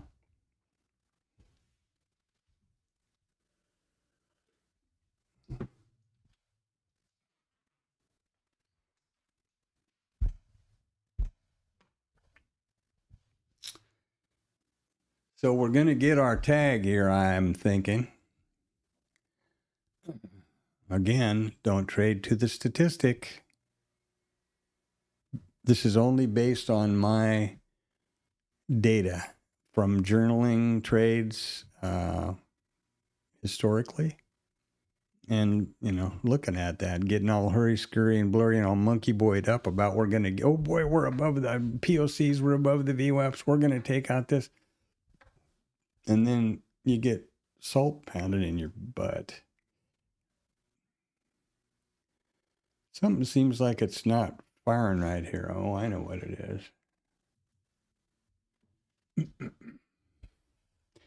Now that it is 9:30 and gone 9:30, these pullback and continuation levels will be pushed to bookmap from IRT, and they will materialize right over here around either side of the IBs. And that's how I can start to figure out what's going on. Try to apply this trading system.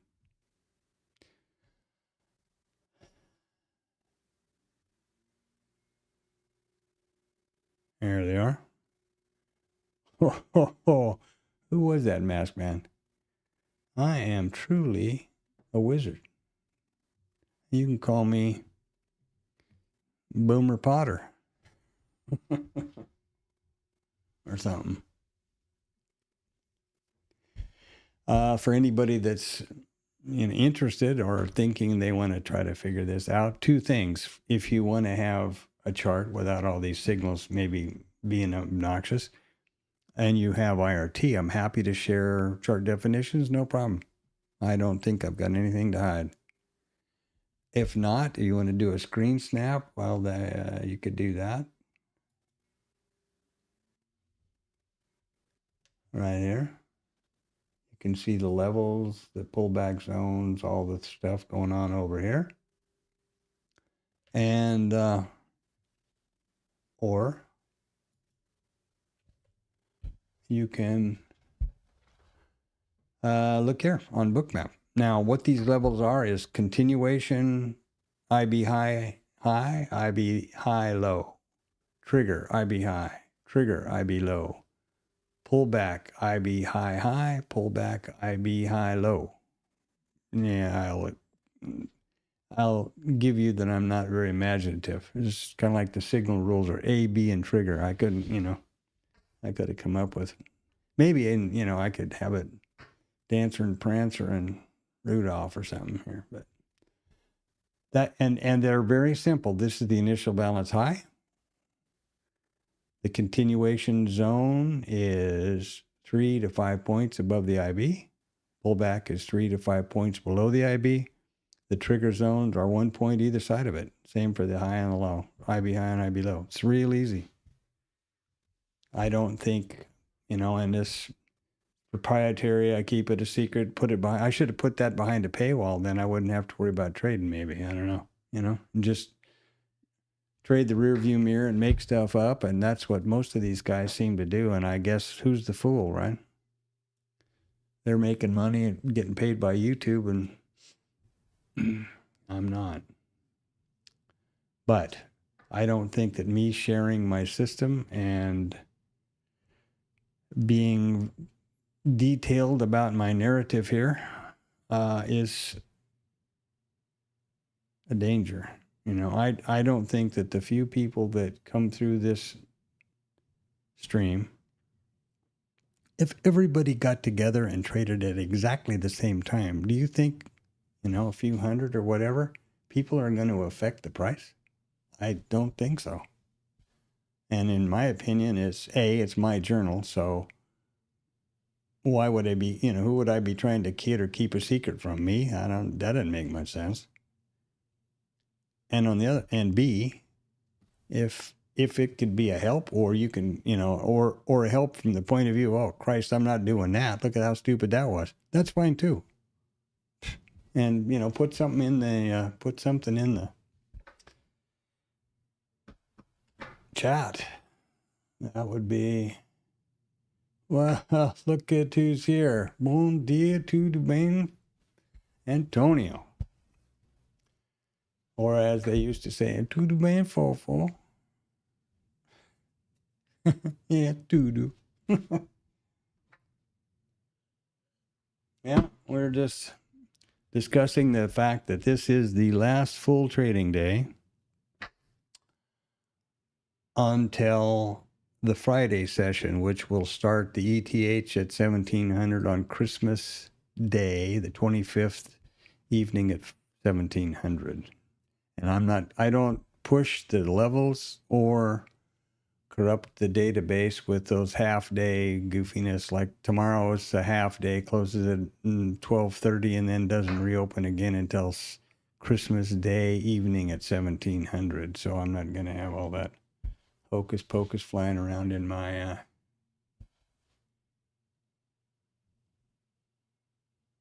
yeah, that's a real that's a real good idea, Antonio. We haven't taken the IB yet, by the way. So that's that. I got creative with some rules last night. You can see this thing. It looks like a menorah, doesn't it? It looks like, oh, isn't it cute? Christmas menorah going on over. I guess that's Hanukkah, is the menorah. I think that's the right name. That famous Jewish candlestick that goes like that. I think that's called a menorah. I might be wrong, come to think about it. But anyway, looks like a little candelabra going on down here. It's finally got its shit together. I don't know what happened, but this is why I'm trading simulated within IRT instead of live on my AMP account from this system. Yeah. I hope everybody has a good holiday. Peaceful, most importantly, safe. No drinking and driving them reindeer now, whatever you do. So, yeah, I'll be busy back testing and dreaming up stuff. I thought I had this system all worked out so it would fire these signals only in context and be able to be more of a help to Garrett than anybody that wants to use it. But I seem to be going backwards. I don't have any idea why that happened. And again, this is exactly why I'm not trading live. This is simulated within IRT. It's live data. It will take a live trade, but it's within IRT. And these are the same rules used for backtesting. Okay. Two things that you may be interested in if you use IRT. First, you can select the account, so I could be pushing it to AMP or not. But in order to trade or have IRT push orders and things to your broker, you need to have the instrument in this particular quote page called the trading list. And that's why I have it up here on every window so I can make sure it says 0. Because I am not a hero. And I don't want this thing firing off orders until I make sure it's right. Nope. Make sure it's right. Yeah. I don't know how things are on your end there, Antonio, but yesterday was a record high. It was 87, which is like 20, I don't know, 6, I guess, maybe. And last week I was out covering up water pipes and worrying about, outside cats and stuff that were so they could not freeze. This Texas, Texas is just one. Yeah, obrigado. Texas is just, in my opinion of this place, it's, nice people, many, many, many positive things, but it just kind of lurches from one weather crisis to the next. It's either a hurricane or pipes are freezing or something's going on. It's never a dull moment weather-wise around here. Tornado watch or some damn thing. Crazy. Yeah. Obrigado, mano.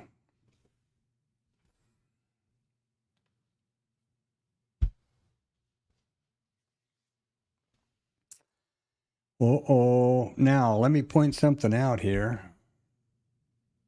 Let me point two somethings out here. And we'll see if we get the flag. This satisfies the initial balance statistic. All it says is that price revisits the level at some point in the balance of the RTH session. So that has happened. Now, if we go, and I can prove that to you. I love it when I do that. We go to the statistics. We look at our homework, which is hiding over here. And guess what? The initial balance, high or low, is now highlighted blue because it's been achieved. If they're black, they have not. So there you go. I'm not that, making a joke about proving it to you, but if you have IRT and you have this homework thing up, that's just a little thing to notice. If you're curious about something, did it really hit it or not? There you go. And that is not a signal from my trading system because I have one more layer of complexity there, or to try to qualify context. And I'll show you what that is by breaking the 11th commandment of Bookmap, I suppose.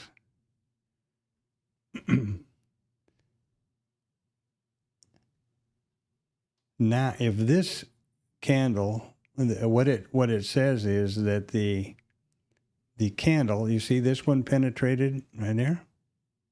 It's not the statistic because the previous candle, this needed to be open below, close above. And the previous candle needed to be open below, close above.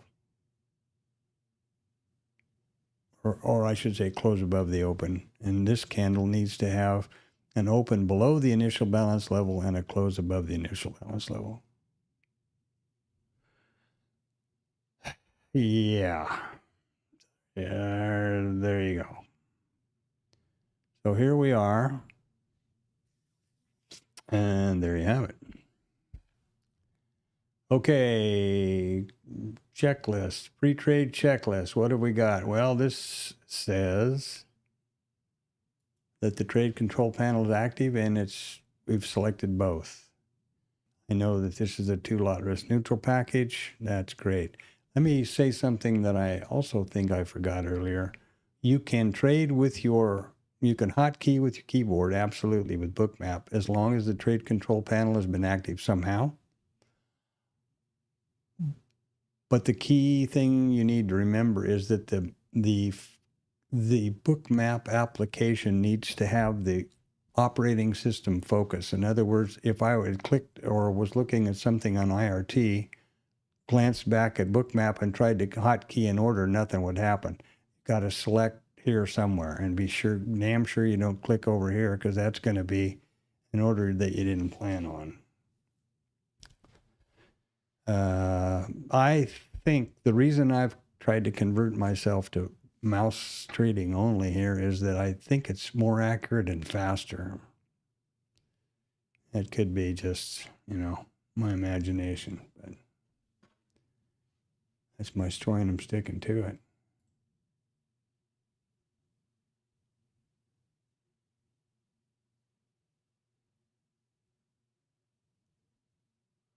Something is definitely going goofy here, and I don't know what it is.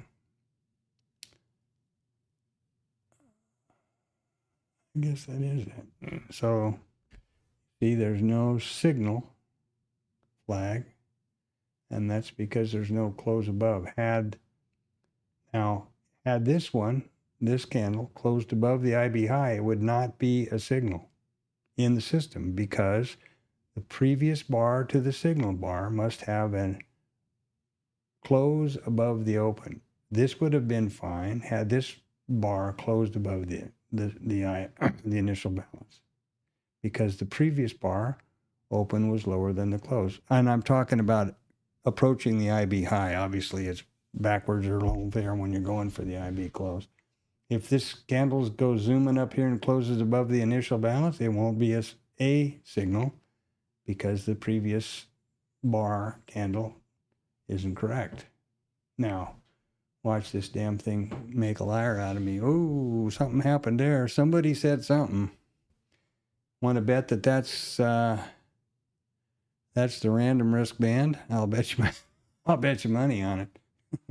Agent Orange is, as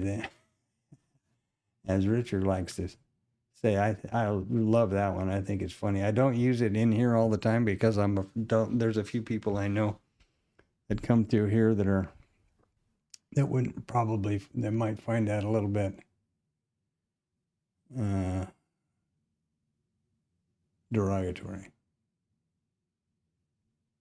And I got no political axe to grind in here for sure. Now we won't have an A signal either because, why is that? Well, the signal previous to signal bar is lower than that. But guess what? It didn't open below it and close above it. So we might have missed the whole hootenanny there. And let's take a poke over here and see if we can figure out who said what. Greed. Oh. Well, we went from extreme fear yesterday to greed now. Oh my God.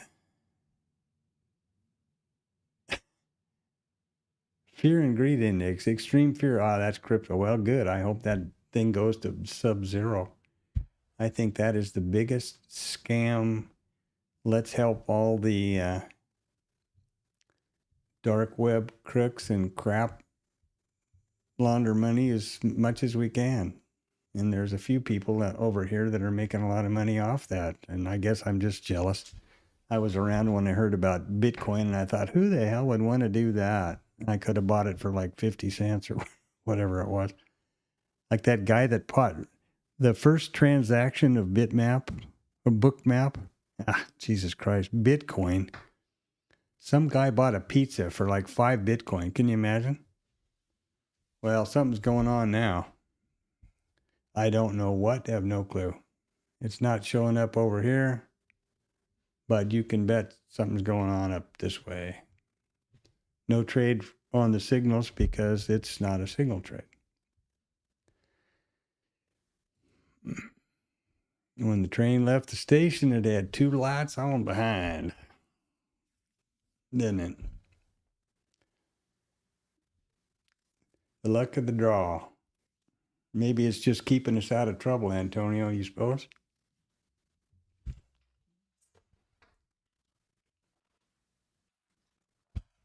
Yesterday, I was in that thing for like 2 hours and 20 minutes or something and scratched. Like porno, Christ's sake. What's the point?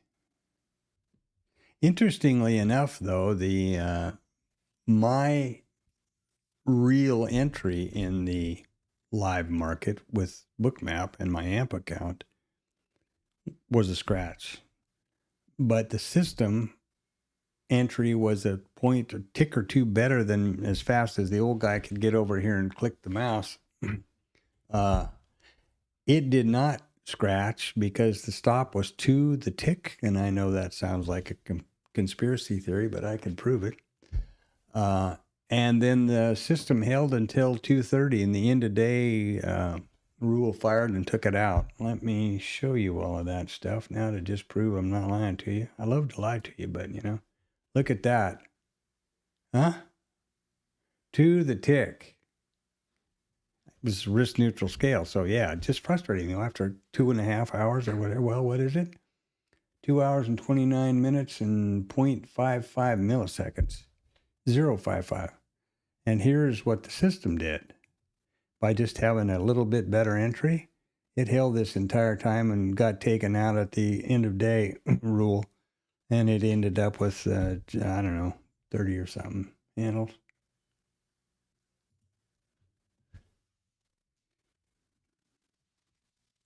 All within this sim deal over here. But that highlighted, and I moaned on about it yesterday, the importance of entry location. What a dramatic effect it can have on your trades.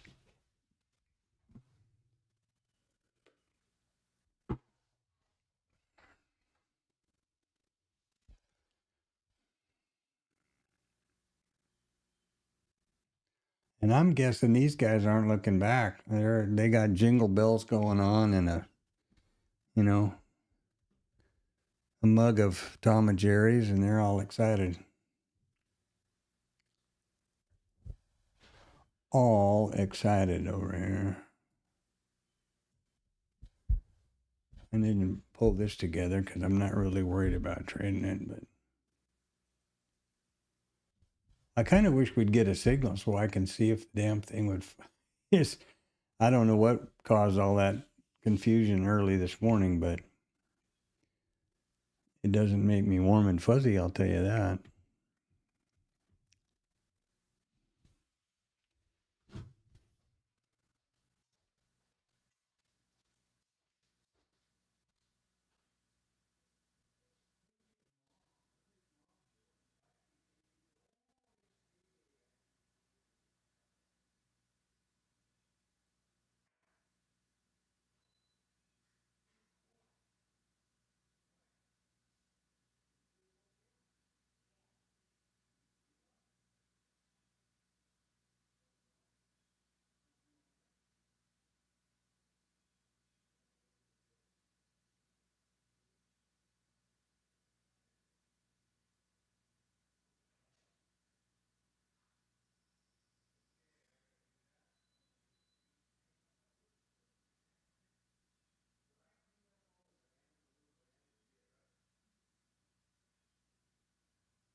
Yeah, let's get back to normal here.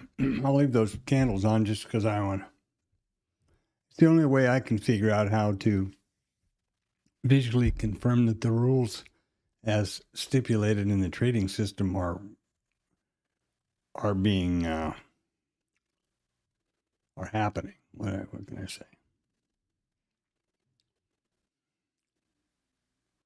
So we're a point high. Blue boy's on the job. There you go.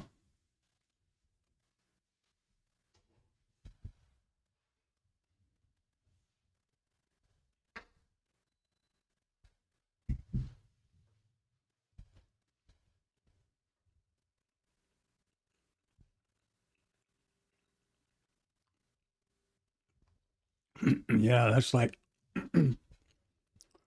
what part of stupid is that?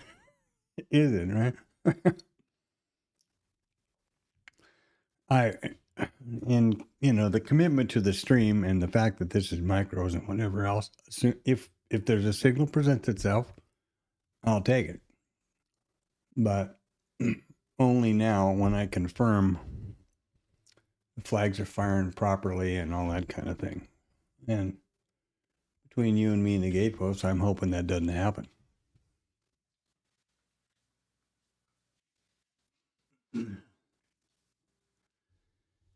And I'm still trying to figure out a way to put some sort of a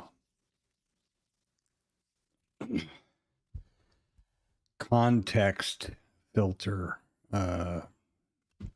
criteria on it, a larger context. And something that we were talking about on Static earlier, Rod asked me, my goal is not to have an algorithmic system. I guess it would, who would complain about an ATM in the basement, I guess. But the point of this exercise is to actually vet setups and then trade them live. That's why I'm kind of picky about how am I identifying these rules and these setups and things that occur over here. So that's an added layer of complexity, and I would love to get this done and dusted and be completely okay with that idea and move on to the next setup, because you got to have more than two bullets in the gun, I think, to have a remember that I am locked into two trades, or four if you look at two IBs, and that's it. If price goes wandering off somewhere else, I don't have any mean reversion setups. I don't have any VPOC migration set up or any of those kind of things vetted. So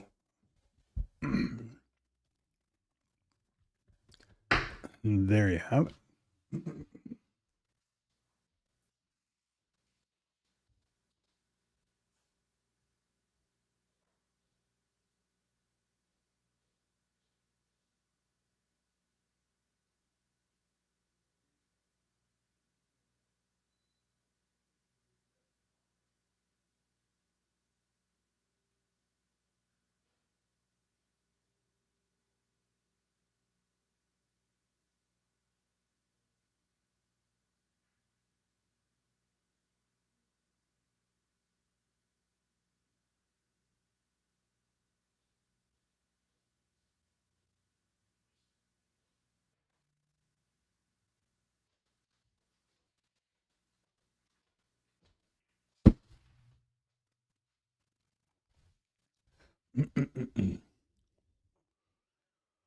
So what happened, my Rich?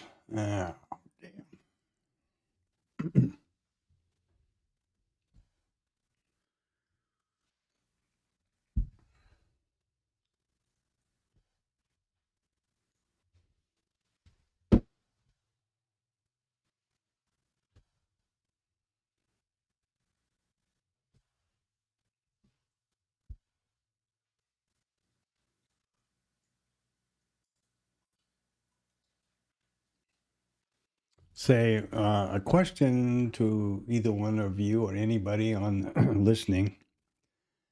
Do you hear clipping in my voice? I thought I was listening to the stream going to drive Tam somewhere last night or on my way back. And I thought I was hearing that. I don't see clipping, which is typically on the mixer. You see that. I don't see that. And there's no drop frames or anything like that to do with OBS. So great. Thanks a lot. I didn't want it to sound, some jerky horseshit deal. Super. Thanks, Antonio.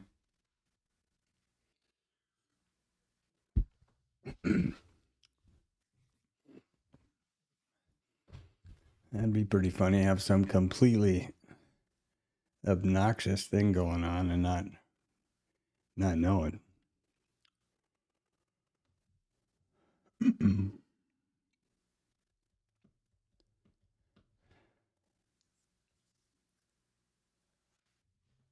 Great. Great. Well,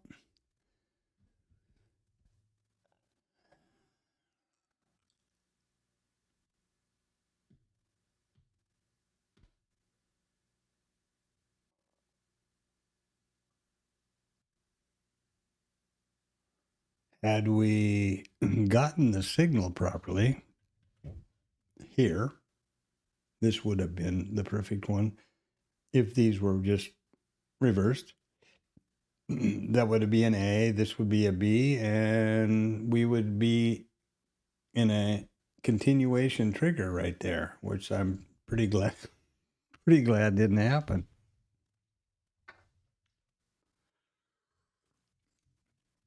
And this is just maybe just my stupidity with it, thinking I can, Father knows best or whatever. But when I was thinking about that context criteria,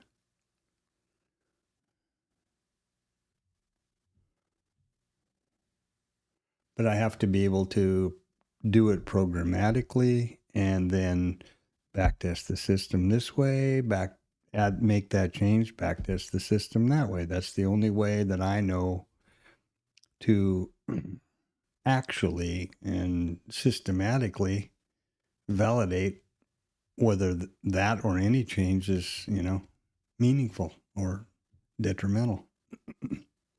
And I'm trying to get away from discretion as much as possible. With backtesting, there's no problem. It's absolutely the computer, and you turn it on, backtest, and step back. That's all there's to it. The computer validates every one of these rules over every 1 minute bar, and boom, there you go. Bob's your uncle. You got yourself a backtest. It's when it rolls around to the live trading part that the logic becomes a bit fuzzy.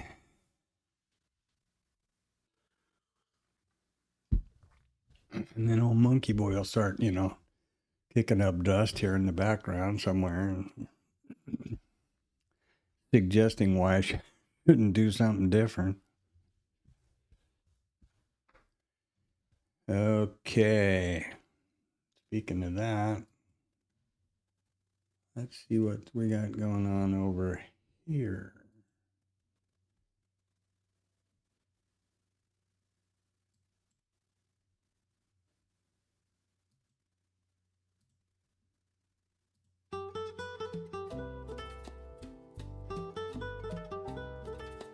So the only possibilities I see are random risk on the hoof.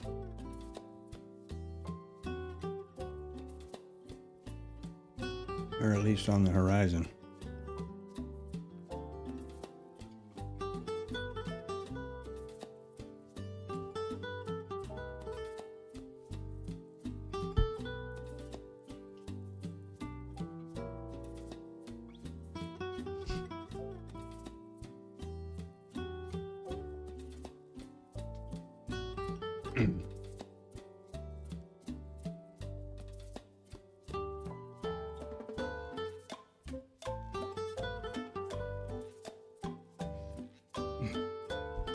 Now, if you were trading it just like a basic discretionary setup, there's the IB, continuation, trigger, you're happy.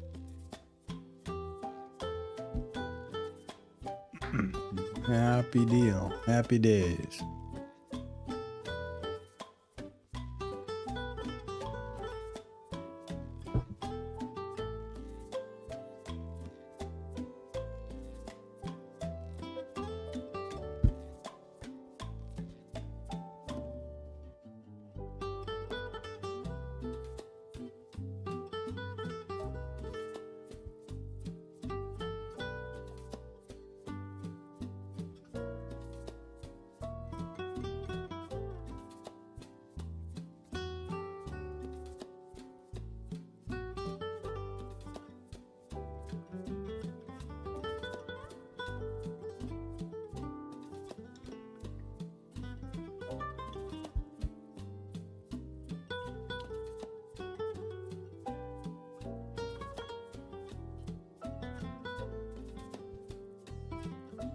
Yeah, it's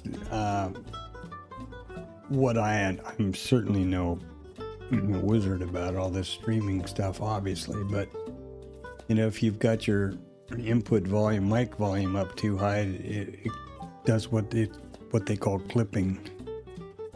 I thought I had, when I first started setting this whole idea up, I struggled pretty quite a while, you know, trying to get all the parameters and stuff set up, because I've got four inputs and that stuff coming from my mixer and different things, so I'm not sure. I obviously have no idea how Tom goes about it. I would suppose pretty light. He's probably got a headset and a mic, because like when he goes to Costa Rica and travels around, or Spain or wherever, he's obviously not dragging, you know, a Shure SMB7 and microphone and mixer and all that crap. He might have one of those small streaming deck things where you push a couple buttons. I have no idea. I'm still intrigued by the way his picture changed. Yeah, thanks a lot. We're not doing anything, by the way. I appreciate it. You and yours as well. I'll pass that on to Panda. She'll be happy. We aren't doing anything. We just don't. Last time we did a Christmas thing, family-wise, was when we first moved back from Kuala Lumpur in 21, that Christmas of 21. We went up to Denver, and my son and his wife and the dogs and us, we drove over to up into the mountains to a hotel at, I can't think of the name of the town right now, but on the way to, it's where you turn left up to Glenwood Springs, actually. You can turn a left up the valley. You go up past some of the ski areas, and you can turn left to Glenwood Springs and head up to Aspen and around, or you can continue on that main road and end up in Colorado, or at Steamboat Springs. And I guess if you keep going, pretty soon you can go till you're half float, you end up in California somewhere. I think that's one of the transcontinentals that goes across it. That's the last time we did anything really about Christmas.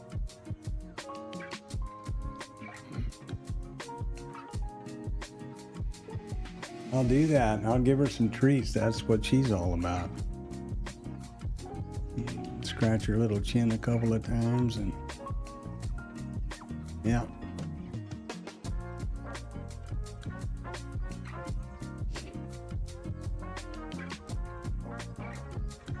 Definitely.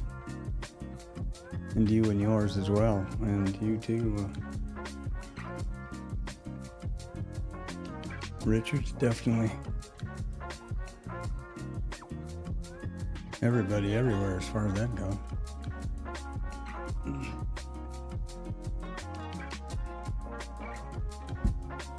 Above all, keep safe.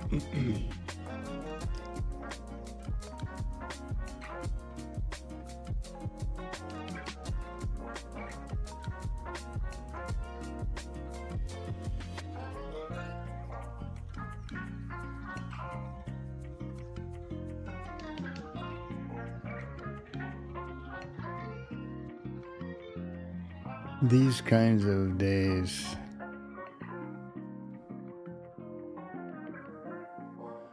are,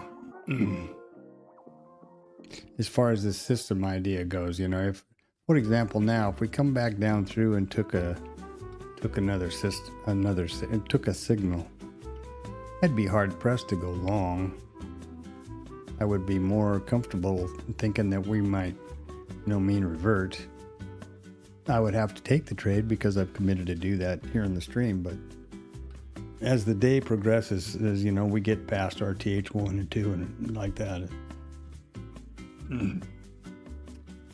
I feel less confident. I tend to think that business gets done first. I came across something that brings up a really good point.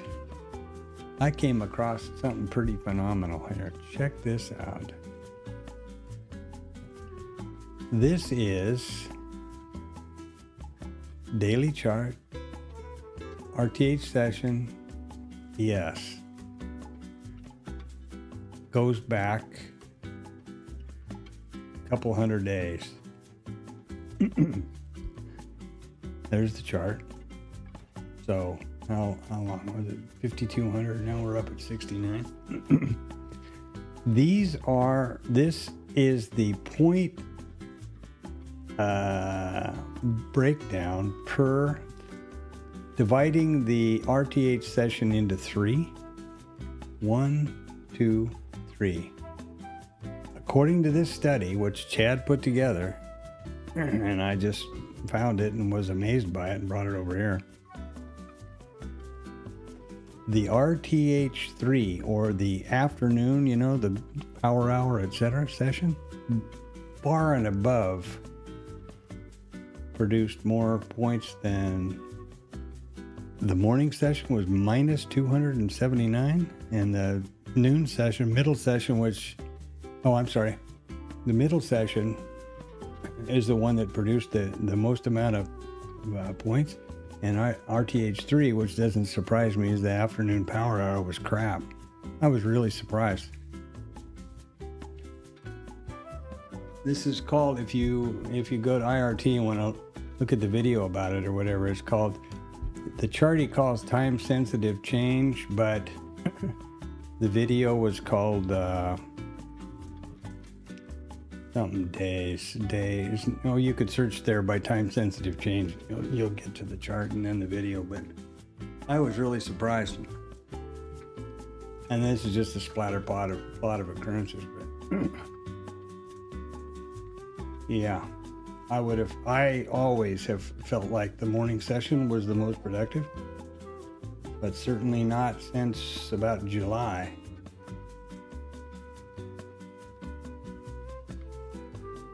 Weird. I thought that was pretty weird.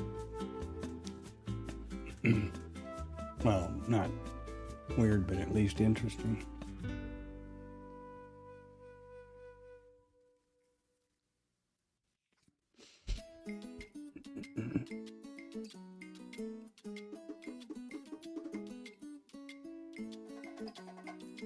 I'm dying to see this thing put in a signal just so I see that everything's working correctly.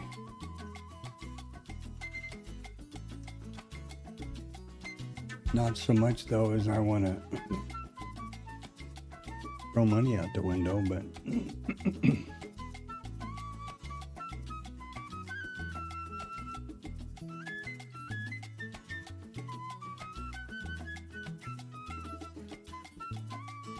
well, I haven't been to the TLab for any length of time in a long time. Is Tom still around, or has he gone down to Costa Rica for the winter, or for a couple months like usual, or is he still in Chicago? I have no idea. I guess I should poke my nose in there and see. I look at it in the morning before the markets, and stuff, and then when it's time for this to start, I feel like I should do what I'm trying to do, which is focus on this, not be a big shot in the chat room. And there's a lot of big shots in there now. Seems like there's plenty of them standing in line.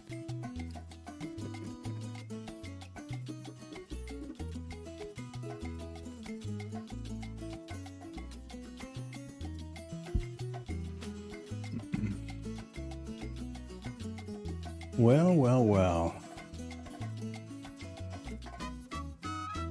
Nothing times 2.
Kind of a similar profile to yesterday, where we had that big low volume notch right around the eye behind.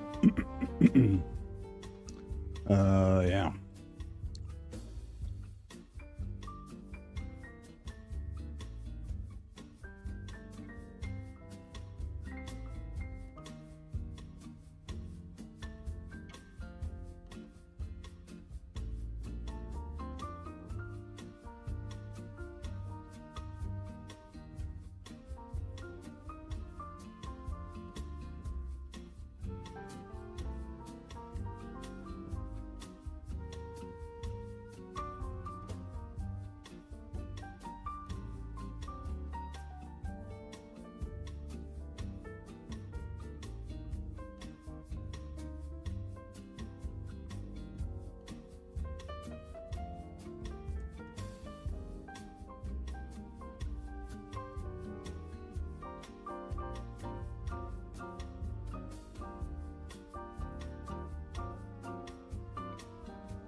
So there's that VPOC migration.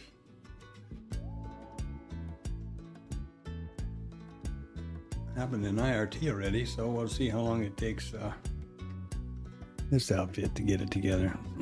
Well, look here.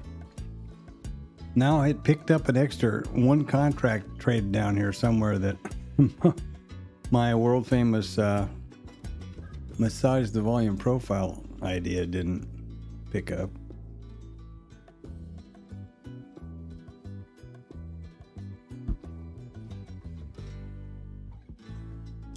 That wasn't there before. I don't think I'm going to mess with it now.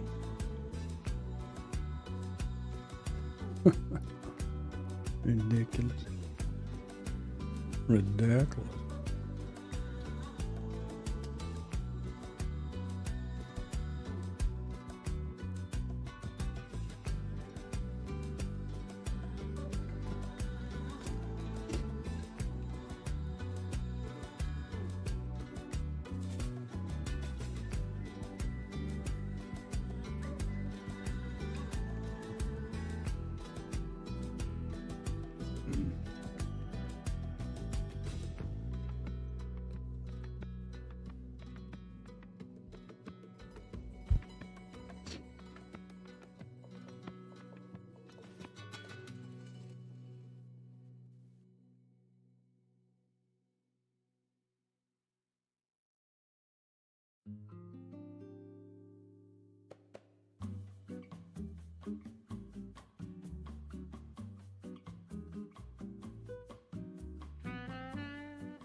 Well, it would seem that Dancer and Prancer and those guys have got a hold of things there.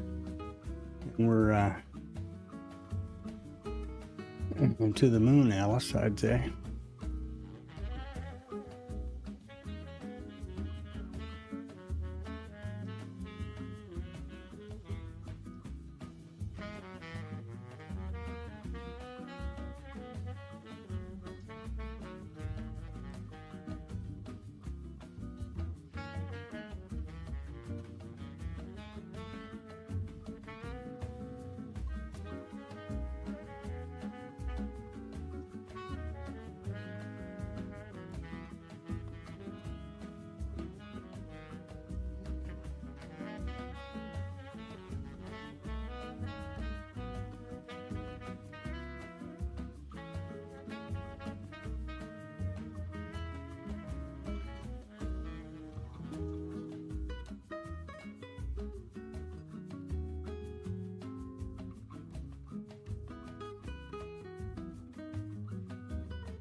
Well, they keep messing around here. This rotational day is going to turn into directional pretty quick. I think it probably already has, actually. Good for them. Good for them. Or anybody. Good for anybody that's on them. And that's why I was saying earlier, you know, I need to identify another setup and get busy with get to coding that and get to backtesting it and vetting it. I'm looking for any suggestions, by the way.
Stairway to heaven here.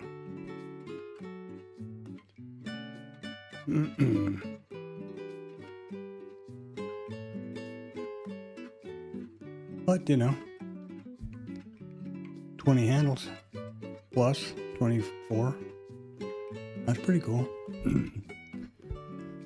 If you're a rearview mirror guy and you were clever enough to pick these lows out and get going, what would be this? What would be a legitimate parameter to verify that? I don't know.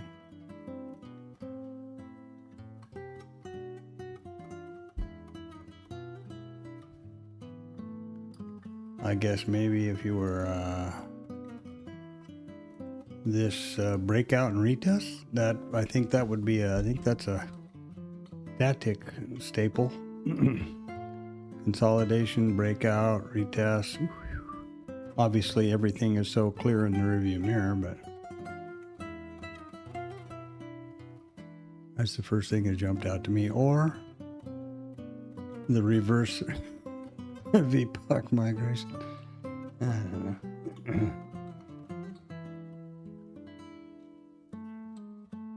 I don't think so.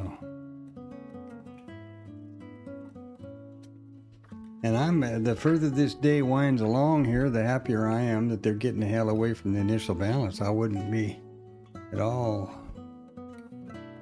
excited about that.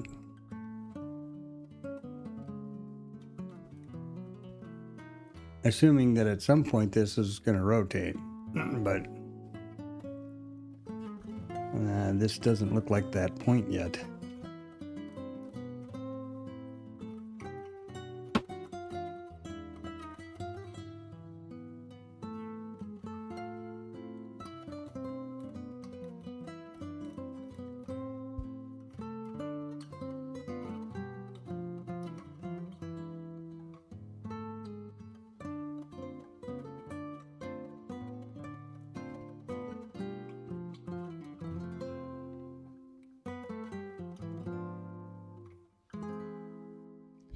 What do we got above us? Anything of consequence?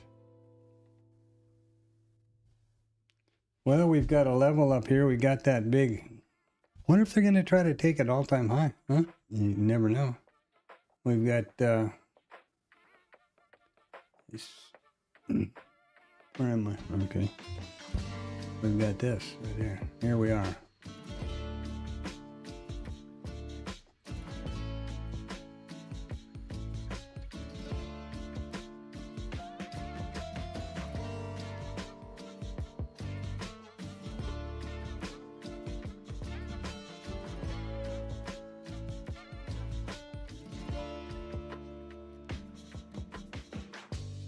New all-time high is quite a ways up there, but I mean, certainly not out of the scope of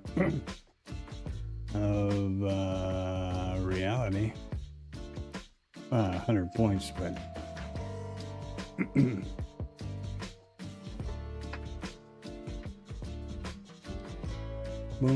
boom, boom, boom. Oh boy, better put your Santa hat on here, I think.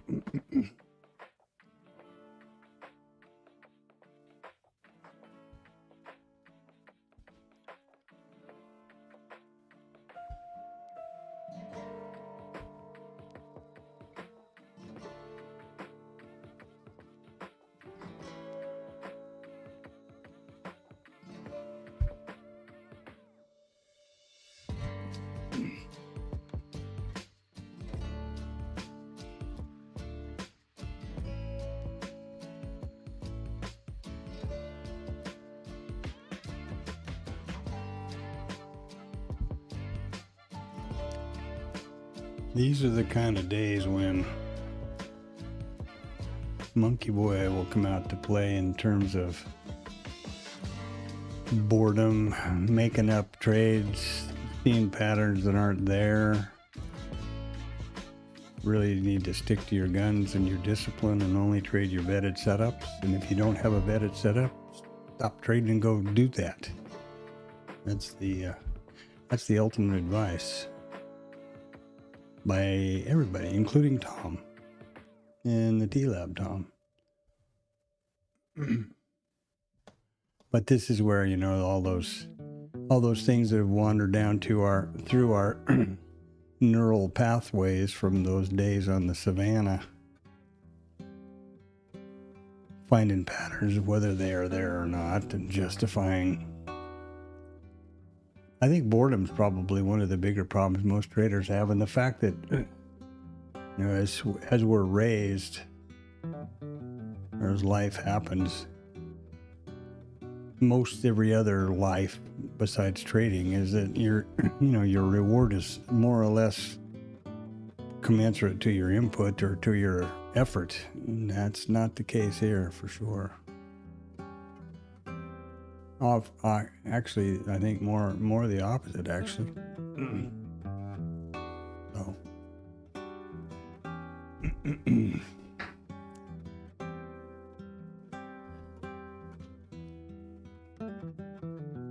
And if you, you know, I don't know, everybody's their own self, but psychological capital is a big deal, I think. It is for me. And I suppose that's got to do with Monkey Boy, I don't know, but you know, if you want to have a big withdrawal of your psychological capital, make a bunch of boring, you know, oh, I'm bored mouse clicks, and then go into the Christmas holiday long weekend in a big hole. That's not something I would that I would enjoy.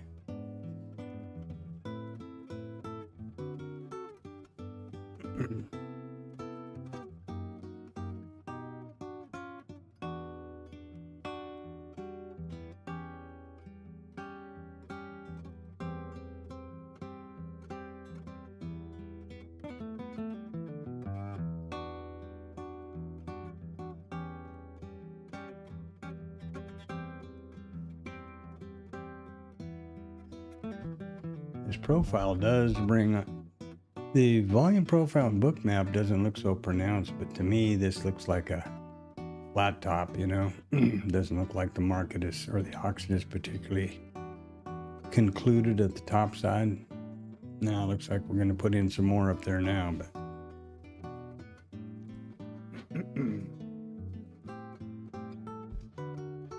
well, they're keep going the other way here. They keep going the wrong way from Mr. IB guy.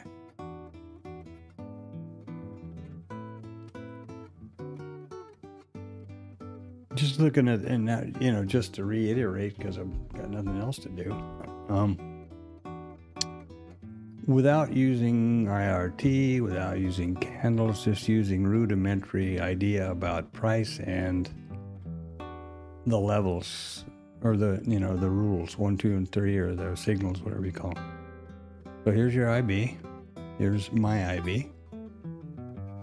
That's okay. Continuation zone. Trigger. Signals along.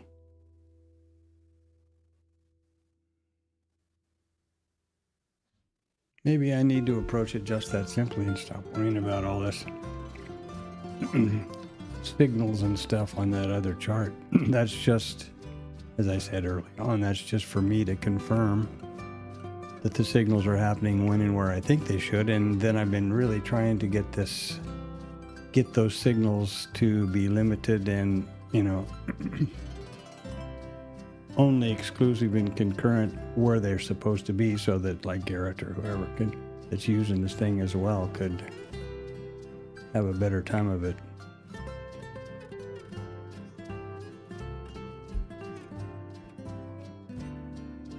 Speaking of that, what's going on? Well, there you go. Zippity doo-dah.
Yeah, so this is, in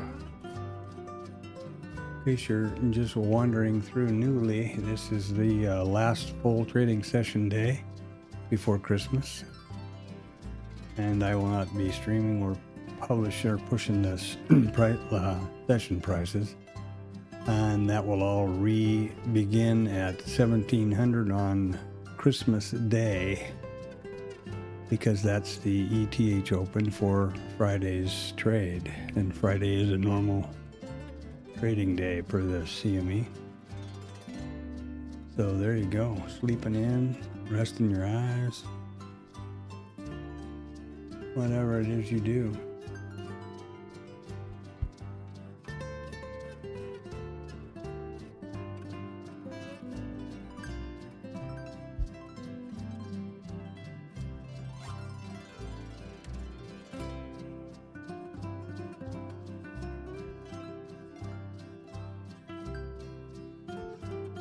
The stairway to heaven, just one of those slow grinds up. Now, if you look at the, if you want to do a little rear view mirror driving here, you can look at the Renko chart, and boy, wasn't that clear. Yeah, and it sure as hell is in hindsight, absolutely.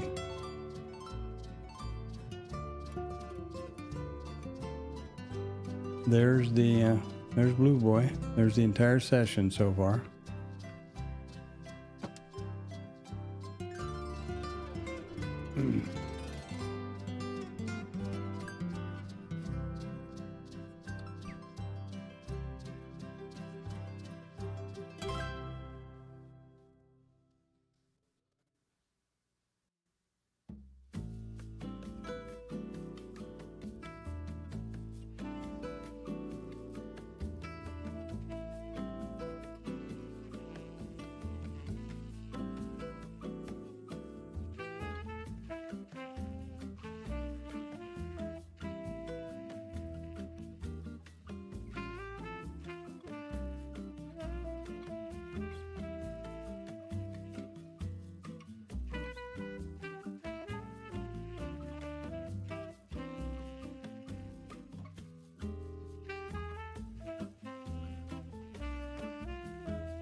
The reason this thing is on automatic and is jammed up here at the top is because the previous low down here.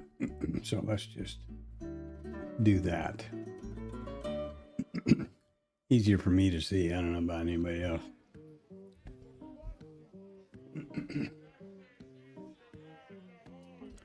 And there's the session so far, and there's our Christmas candles going on over here. I still don't know what that was all about. But hey, you know, it's 'tis the season, I guess. 'Tis the season. Kind of irritating, though.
Out the roof we go.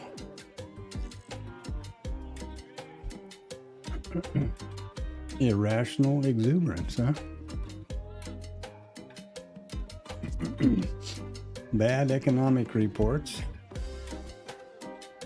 And let's take it up. I think it can only be attributed to Santa and his elves.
I think I might have been on mute.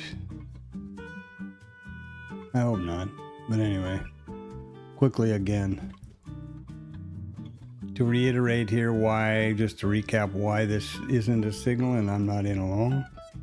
This is a proper signal bar, open below the IB, close above the IB. However, the previous bar does not meet the criteria, which is open below the close. If this bar were here, or open, it can't open down here. Look at the way this previous bar was, but you get the point. If any of these bars with an open lower than a close were ahead of this, that would have been an A. Then the second rule would have been satisfied here with the close within the continuation zone. Pull back to the trigger, perfect, and Bob's your uncle. Away you go. Not so. Grasshopper. Nada piñata.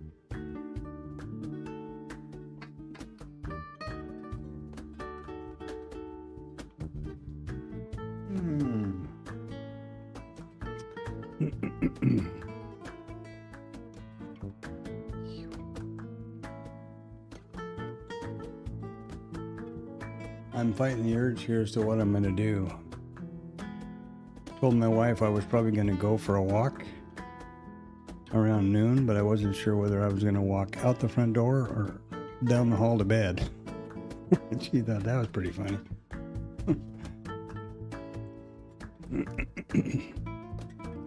You got to be honest, right?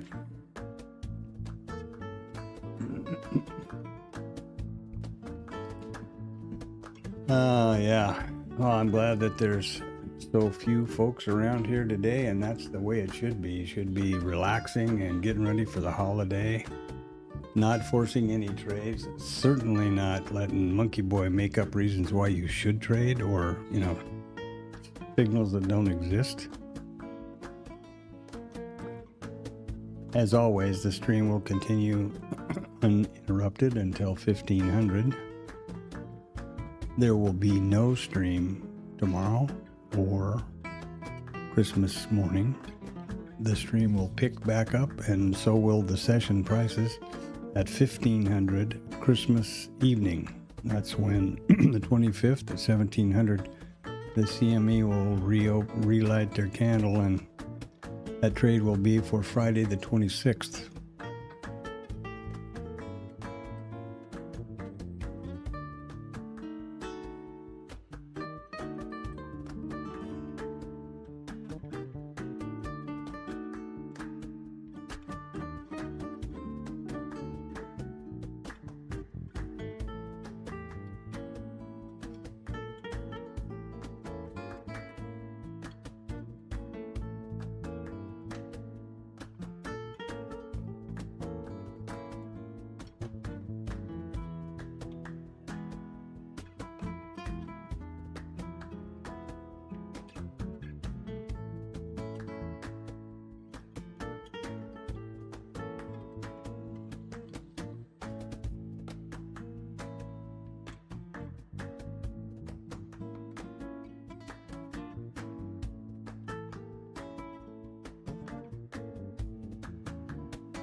Now what are they doing? These kids, they just can't get enough of that up, huh?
Well, this is one really clear rearview mirror trade, isn't it?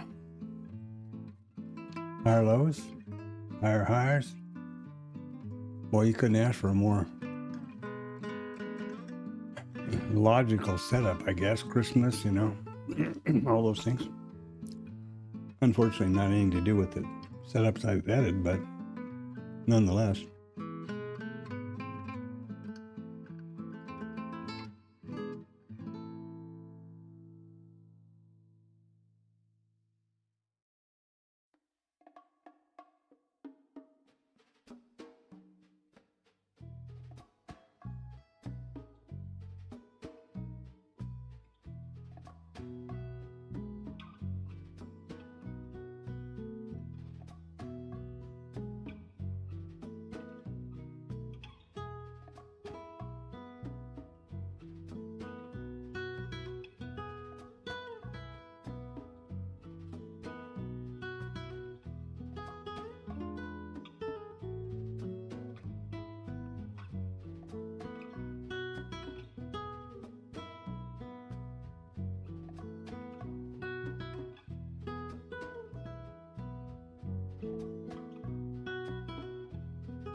Well, I believe the appropriate phrase here is bah humbug, if I remember my Christmas carol properly.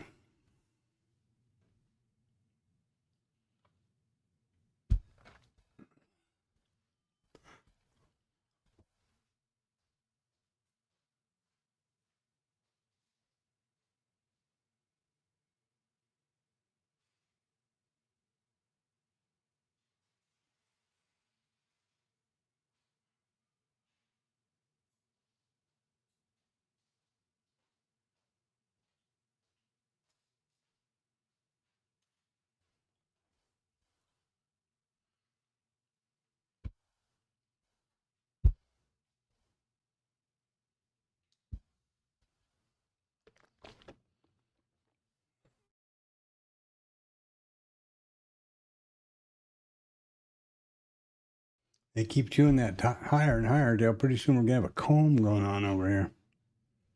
I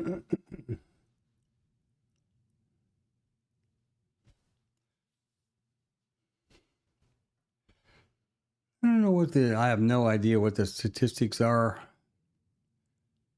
There's probably a way to do that, but I got to think about it. For the goofy day before Christmas, like the Christmas Eve session. I just still have no use for those 4-hour. To me, that's like a sign of overtrading or desperation or something. Or addiction.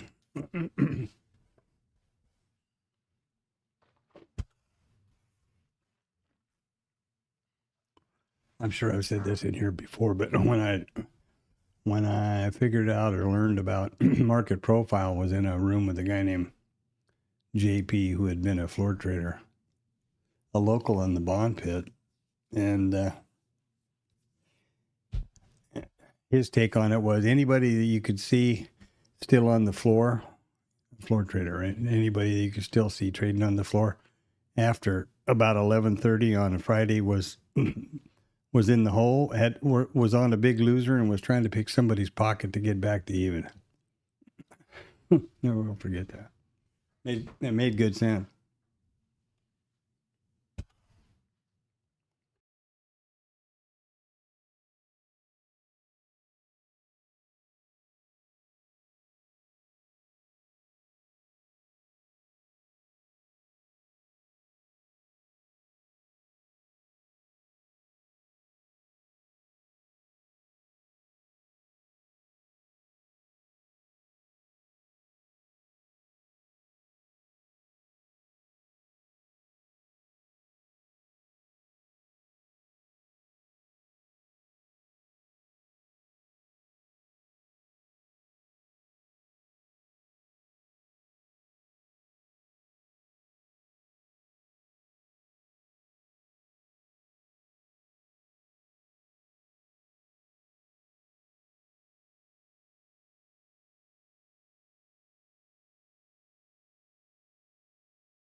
Now what would you do? Huh?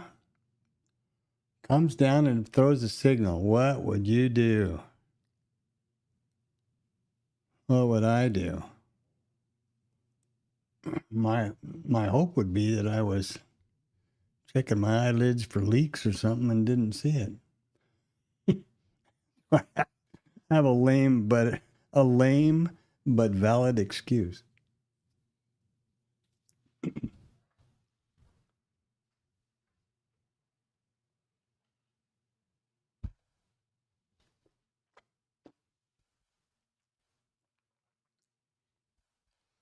That would be my hope. Rope-a-dope hope. The rope-a-dope. Remember that? Muhammad Ali, back in the day when he was still Cassius Clay, actually. Good guy. Good guy. Good role model for a lot of people.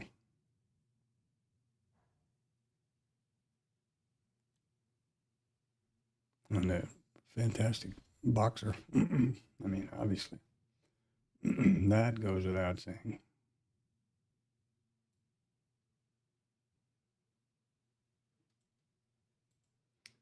Fantastic boxer.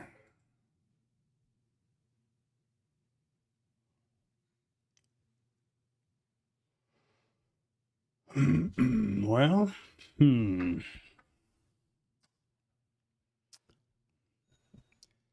I realize this is not entertaining streaming, but that's not the point. The point is real trading. Live, in your face, accountable trading. No, no post editing involved. And that's why I would not do any stream. I don't have any videos. I think I got 1 or 2 videos on the site in the channel. I was going to do a couple like about the signals and stuff, but then I work at this early in the morning and late in the night and trade in the day. So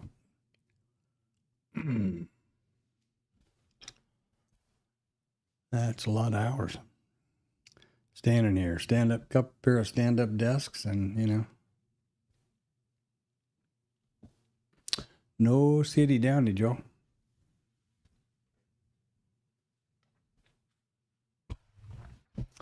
Well, at the top of this lunchtime hour, I am gonna mute off, make sure the music's musicking, and mosey around the.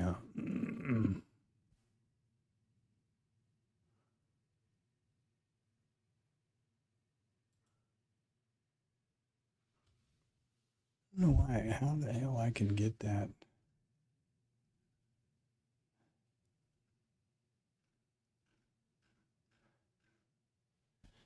Themes.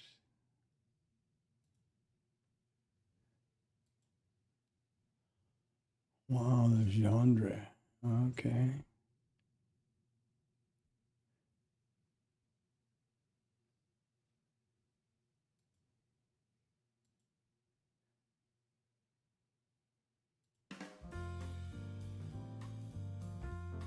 Okay. Oh, I didn't mean to do that. Damn it. Damn it, Janet.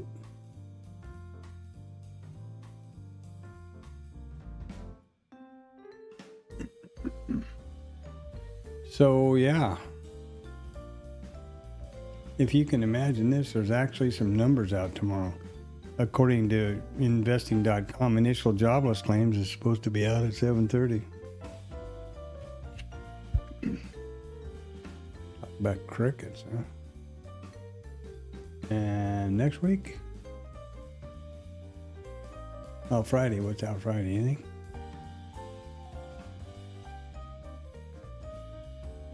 No.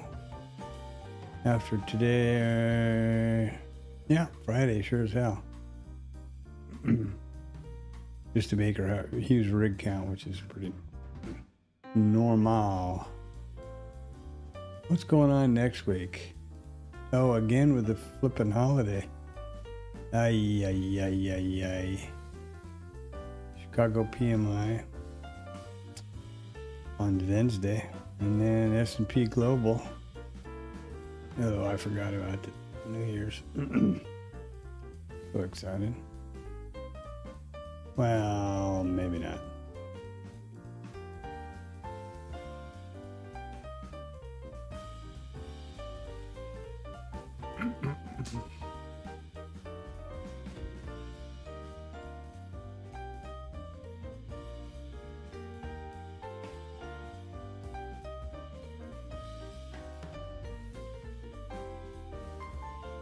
Okay.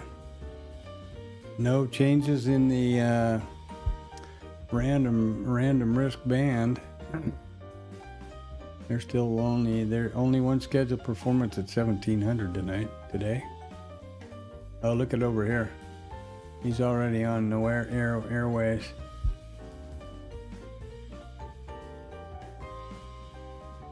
Ah, Jesus. Look at this shit. Look at this. Wow. That's not how the Fed's supposed to work, I'm sorry to say.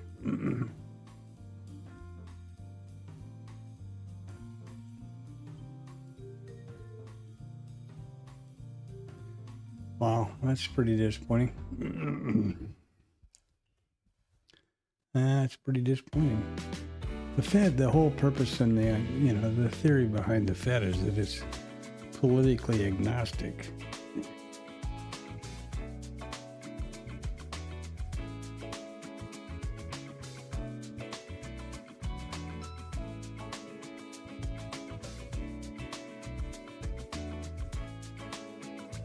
Pretty agnostic.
Here we got a VPOC migration. I'm not sure if I'm talking to myself or not over here, but anyway. And there we are, 1201. VPOC migration to the top. First one all day.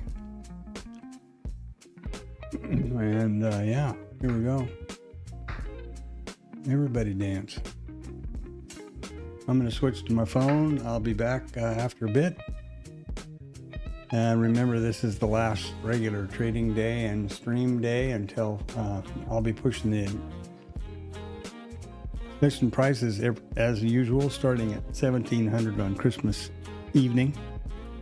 That's when the CME opens the ETH for Friday, and then regular stream and everything on Friday again. So my advice is get outside and get some exercise, get some fresh air, go to the gym, something. Unless you just can't restrain yourself from clicking the mouse.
More of the same, huh?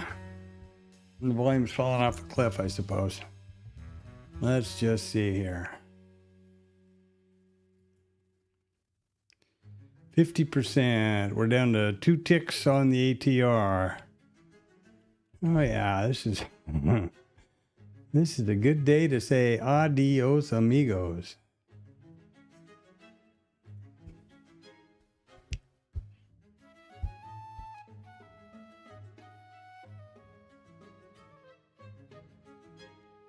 I mean, there's no way on this thing, so stairway to heaven, baby.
Yes, sir, Bobby. Look at this thing.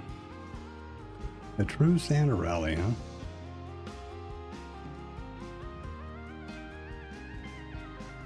Good for them. Good for them.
All right, so it's 1400 and something.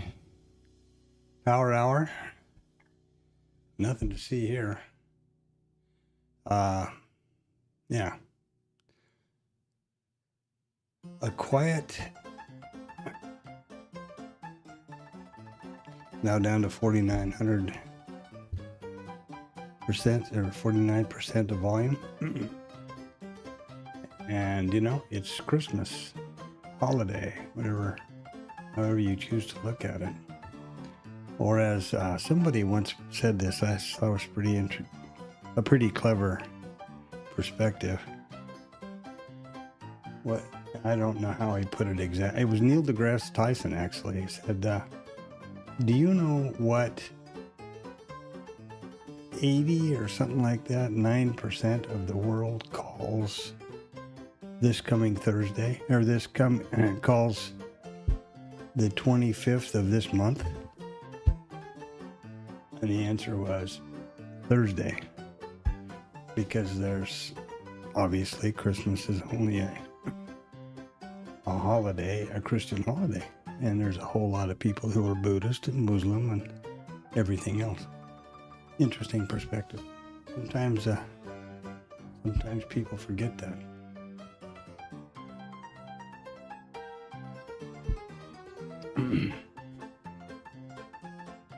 So here we are.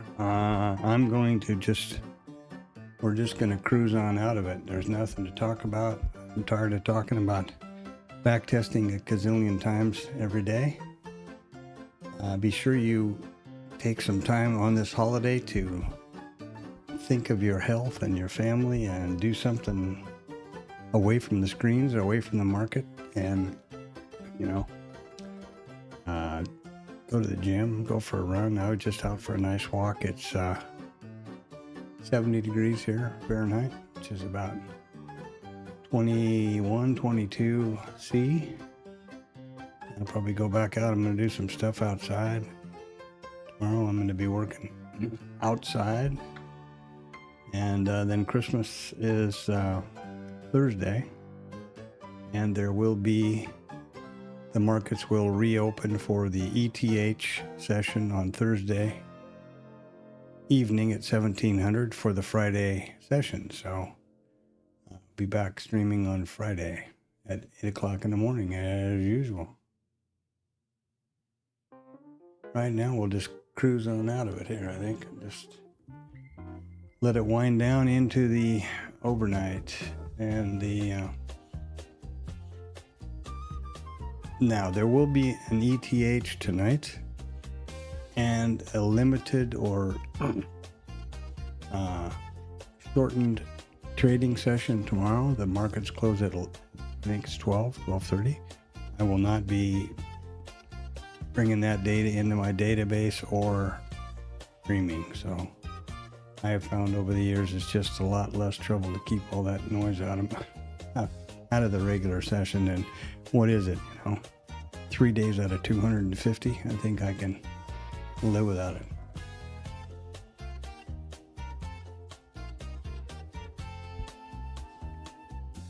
Now, it is entirely possible that I might log on tomorrow for the RTH to see what happens with these signals and stuff. That's a fair possibility, but I won't be streaming, so there's that. And right now I'm sweating from being outside and walking, so got a couple 3 miles.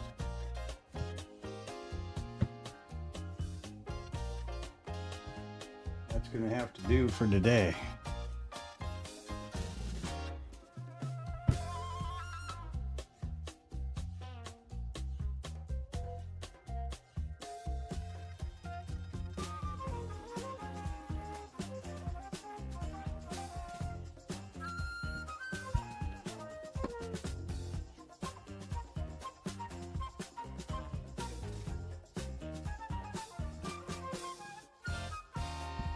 All quiet here at the house. That's good.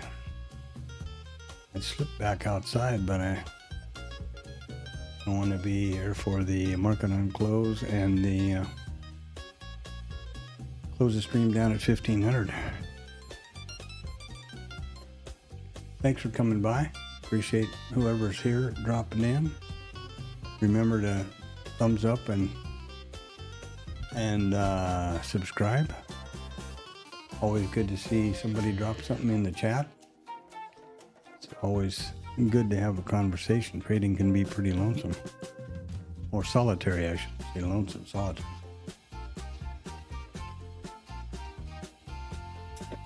Remember that I stream every trading day except certain holiday periods. I start at 8 o'clock in the morning with the pre-market and the numbers and the setups, and then trade the entire cash session, which is 8:30 to 1500.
All right, so here we are at the daily recap. It's been one of those days, pretty much as expected. We had a responsive buying off the open for that profit taking against the overnight, and then the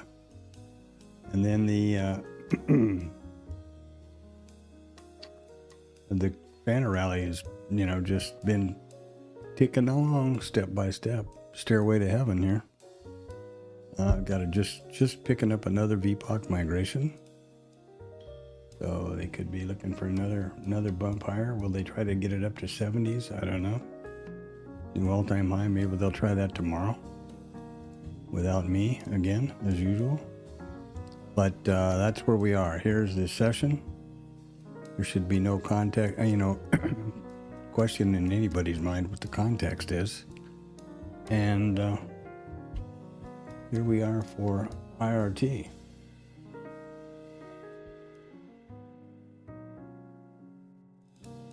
We'll be having a new profile next time we meet.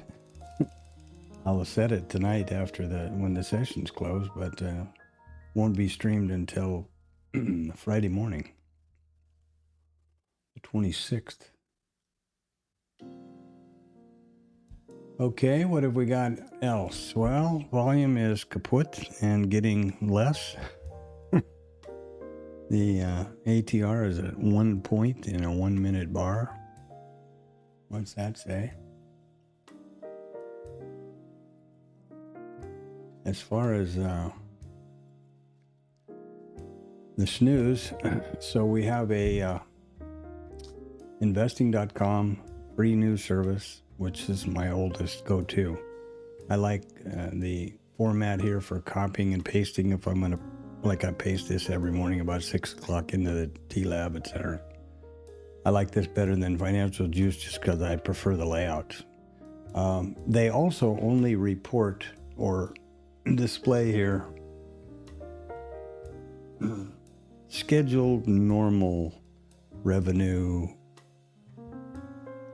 financial news, not random events, things to do with, I'll show you here in a minute, but you can filter these out as any way you want for time zone and whatever kind of report you want. There's tomorrow, there's next week, there's this week. You can see what's going on for reports next week.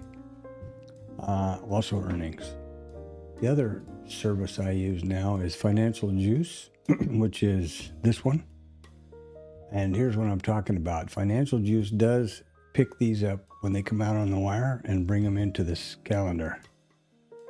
Non-financial, non-anything. It's just Trump speaking, but everybody now is well aware of the fact that anytime any of the administration people pretty much say, get in front of a microphone, it's a possibility that there could be something that would disrupt the auction. Obviously nothing at 7 o'clock, or 1900 at night. So, and I'm sure he's going to say Merry Christmas or whatever, presidential, and good for him. I mean, I'm not saying he shouldn't. I'm just saying that people have recognized in this lately now, since this administration began, that oftentimes when one of these folks speaks, it could be a market disruption. Just simply because it has a lot of impact. And over here is the squawk box feel, and this is where we're going to see the market on close imbalance at 1450. Now, what I mean by random, or unidentified random disruption to the market, here is a perfect example. This is a 229 hand point drop, completely unannounced at 10 o'clock in the morning by a tweet on Truth Social.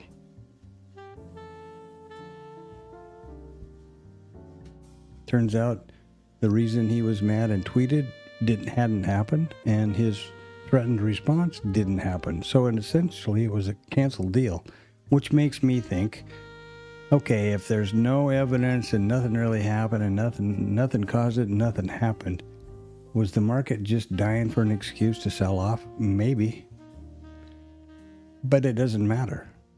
Here is the reality. If you were long and you didn't have a stop, or you were not protecting your account, you had a real bad day. That's all I'm saying. So there we are.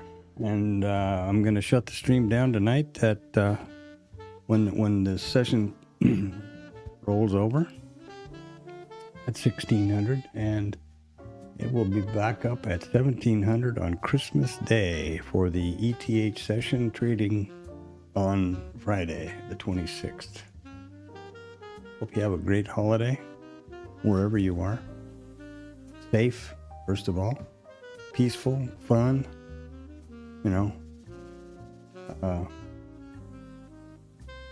all those things. And that you and your family are safe and warm and full, and your children are happy, and there you go. What else? That's what life's about, eh? That's what life is all about. So we'll just wait on, kick it on here until 1450. Again, I stream every trading day start the stream at 800 with the pre-market, etc. And it goes until 1500, which is the cash close. Now, I'm not, that will be, the exceptions will be, shortened abbreviated trading days or holidays like tomorrow and Christmas. Mainly because I'll be probably here looking at the markets, but the data raises hell with IRT in particular, these half days, and throws off the, previous days' highs and lows and all that kind of thing. So I just wipe them. That's been my go-to for a long time. Come to do whatever you want, obviously. All right, let's take this into the market on close imbalance, which we'll see living over here. Wow. We'll see living over here. The other here. Right up here, actually. And that'll be at 1450. We'll watch what reaction they may or may not have on the market on Bookmap. This is, of course, Bookmap. I guess you don't need to know that. These are this is the dome, and these are resting levels of liquidity in the price book, order book, dome, ladder, whatever you're going to call it. These are the notes which I enter manually from the micro composite chart on, where did that go? Micro composite chart in IRT. Here, this is the micro composite. It is RTH session only, daily candlesticks, wherever they overlap. I pull a volume profile around them, and that generates a micro composite VPOC, high and low volume nodes, etc. And tonight I'll pull one around these 2 days. Also push the session prices automatically to Bookmap, and I share them, no problem. So if you could use the session prices right here, which push live from 1700 on Sunday night through 1600 on Friday, or in today's case is different. Happy to share them. Just like, subscribe, and drop something in the chat. No problem. It's a CSV file from Google. I push the data live and continuous up to Google, and then Google Drive, and then the CSV, share the CSV file, and you got it live and direct. So there we are. Let's see what happens with the world famous market on close imbalance at 10 o'clock. Just to continue on here, these are the high and low volume nodes which push from IRT to Bookmap. They look like this. Oops. This is the volume. Come on. This is the volume profile for the full session. The volume profile for the RTH session. And this is the statistic open type for the day, for today, and the statistics, which we do every morning at 8 o'clock. We put these statistics in associated with their related price level based on the open time. And let's get this open a little more here. It's looking a little crazy. I don't know what's going on here, but looking pretty crazy, I think. There we go.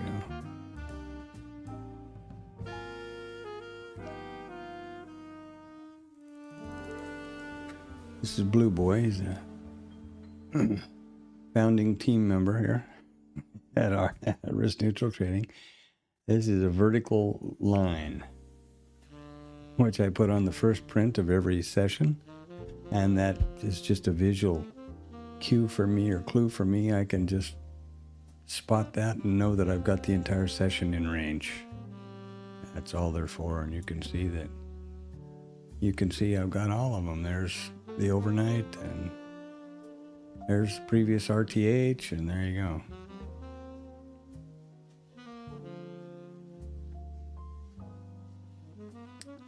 And there you go.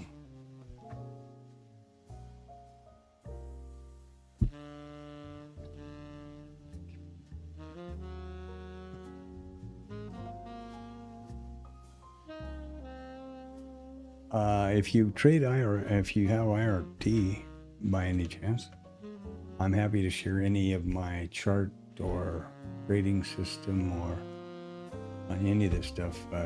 Chart definitions, no problem.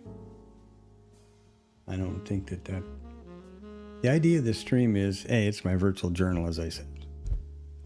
That's why I trade live and direct, and the theory here is that obviously everything I'm seeing is captured by the video, and my voiceover provides what I was thinking at the moment to the recording or the capture. So when I'm, this is my virtual journal, and I trade live here with the real money, my money. And it's, graphically displayed. I set up the bracket orders and the pre-market, all that stuff, and also go through the, usually every day, go through all the back testing and how I vetted the trades and how I've come up with where we are now. And I guess we can look at that for a minute. Each one of these lines is a back test. Instrument, tick value, periodicity of the chart, stop, T1, T2, how many contracts in the package, and then whatever, this is a standard T1, T2, no trail. When we get to T1, trailed to break even, to entry.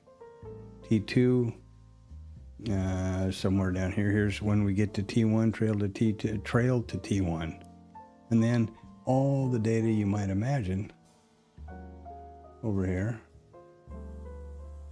in terms of, Saltino, standard deviation, Sharpe ratio,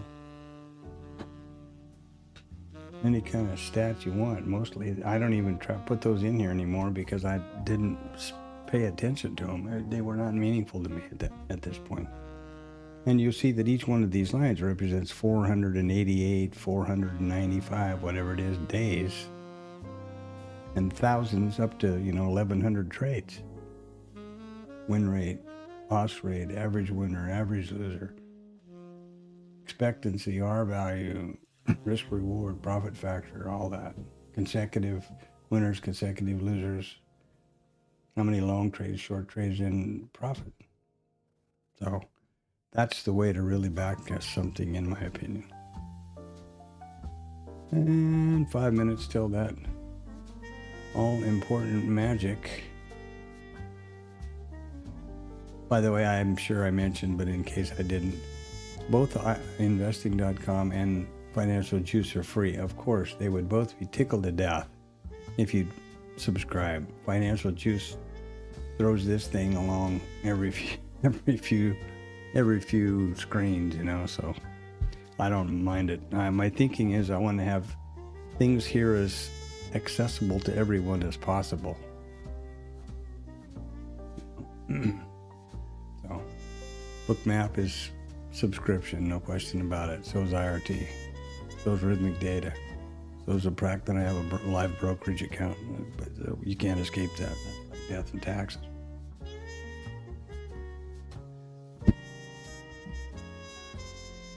So 4 minutes or 3.5, and we'll have the market on close. We can see what happens here with this fantastic. Well, if somebody's trading the market, the VPOC migrations are having a hell of a nice day, huh? Look at there. Boom. Boom. Now what? I can't trade that setup successfully. And let's watch. This is a perfect example of what'll happen here. Let's get it down to 1 point so we can keep the scale kind of normal for me. There's 1 point scale, right? So there's 1 point high. Each one of these is 2 ticks. So 3 of these is a stop. RTA with my 2-lot risk neutral pack. 3 levels here, 3 points. Well, we've had VPOC migration up twice. Once before that happened, and it worked out beautifully. Here we go. We're all excited. We just got long right here. No, we didn't. You know, this is in my imaginary trading world. Got long.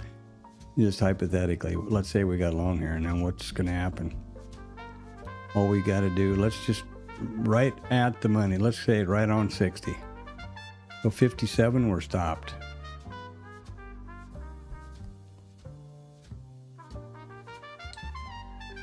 And, you know, 53, it's T1. And there you go.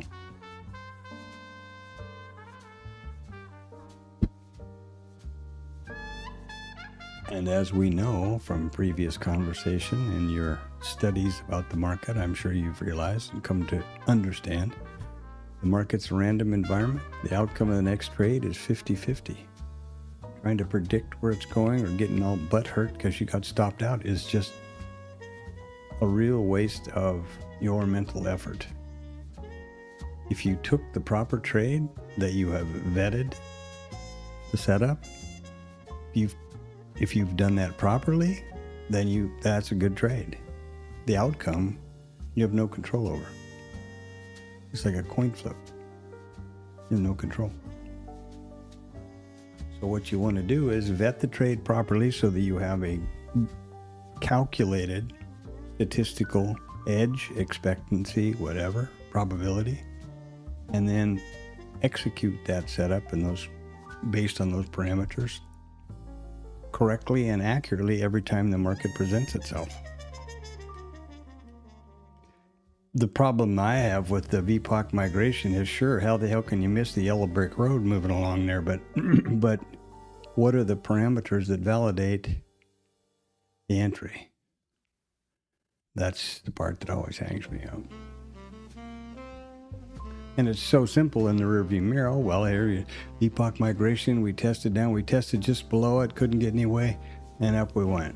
Okay, well, what happened over here? That happened right here, and here we are, and now we're down here. Let's see.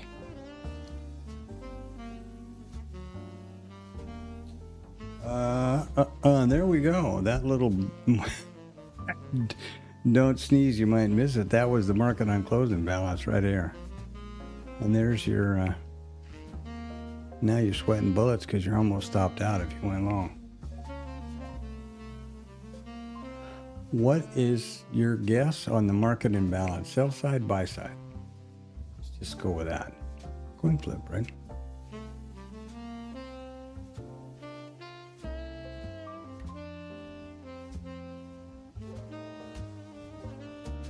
And there they are.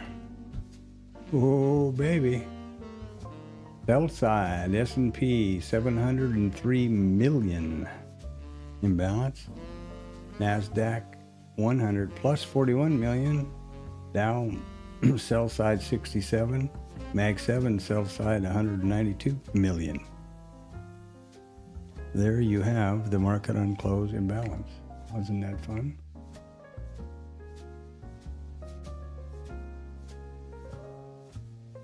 Yeah.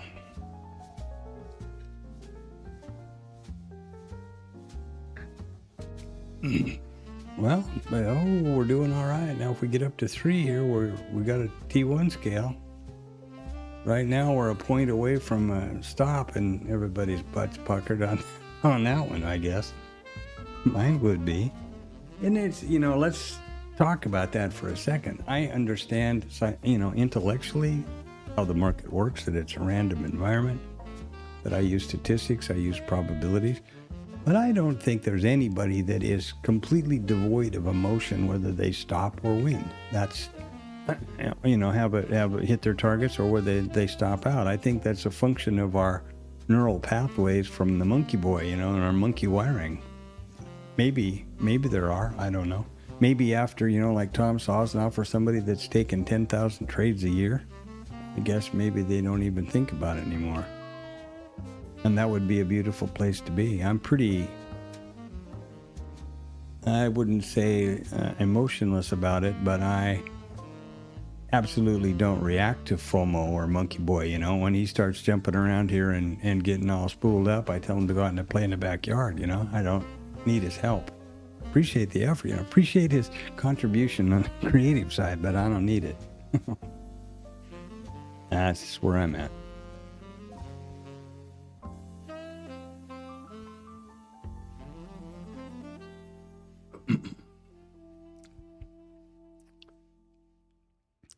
They're going to choke it off at 62, so they've got 40 handles to get to a new all-time high. If that's the goal, if that's the ulterior motive of some one of these wizards.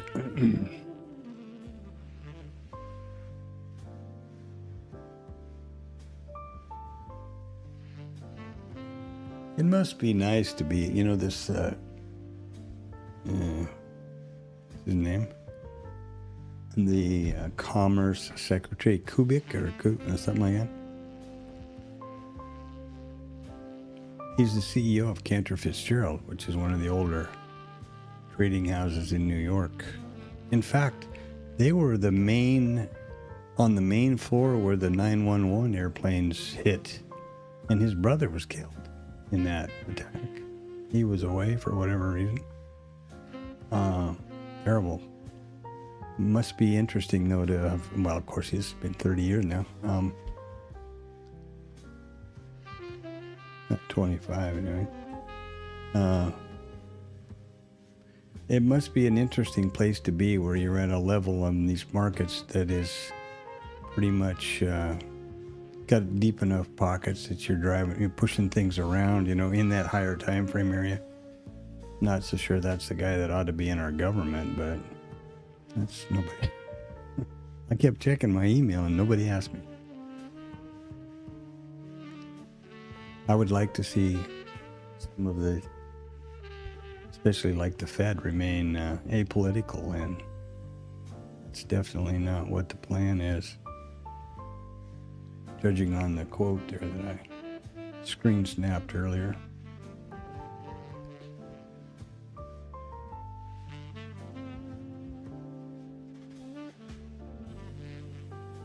That is a weird thing, I gotta say, for me. There you go. Wow. There you go.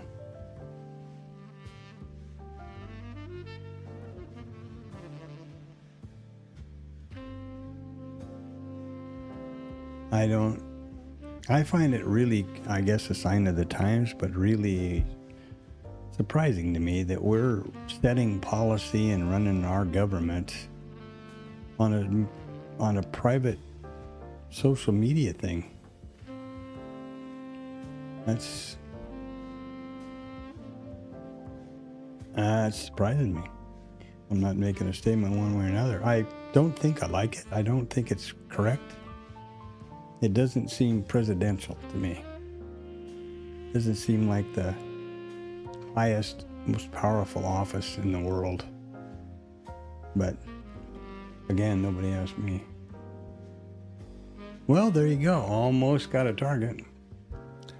Well, what are you gonna do? So, which way are we gonna flip the coin?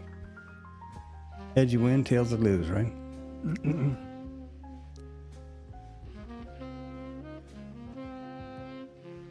We just got to hit right there, and we've got T1. Certainly not the target. Now, we went in at 60, so we've got to get 72 to get T2.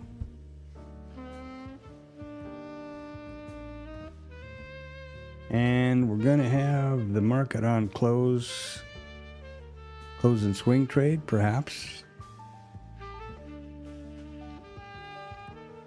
which can happen. We've got about 3.5 minutes left to go. And remember, thanks a lot for coming by. I really appreciate it. You're welcome every day. Have a wonderful holiday. Safe. I wish all the best for you and your family, and you're safe and warm and full and healthy, and, you know, my heart breaks for those who are not.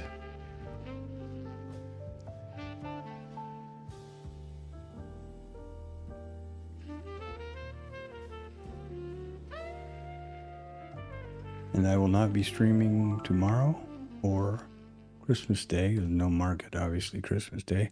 But I will start pushing the price levels, and my machines will all be back up at 1700 on Christmas evening when the ETH for Friday trade opens. So, you know, 2.5 minutes. Oh, I should have. Might have been clever. I'd have got some sort of Christmas music-y thing I could have played. I could have played over here. I never think about that stuff. I am a long way from a Mr. Stream guy. Well, we did get our risk neutral scale, if I'm not mistaken, right there. Assuming there wasn't any slippage. Remember, this is a live account. And if you do trade tomorrow, be sure and you're trading live through a broker or even some of the prop guys, make sure that you understand the rules and the hours, right? You're flat at this required times. And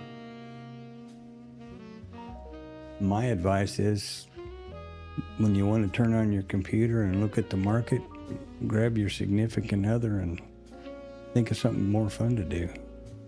Or, you know, get one of your kids and get outside. Or your dog or your cat or whatever.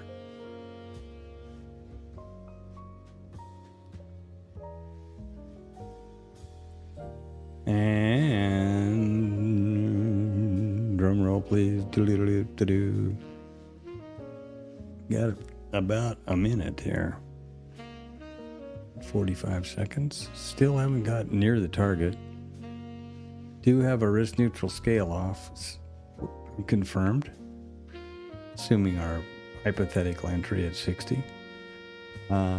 We may be going to take a scratch here if they bring it down.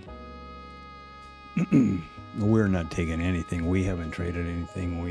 I'm just babbling over here. Maybe I'll change my name from Boomer to Brooke, you know, because I babble sometimes.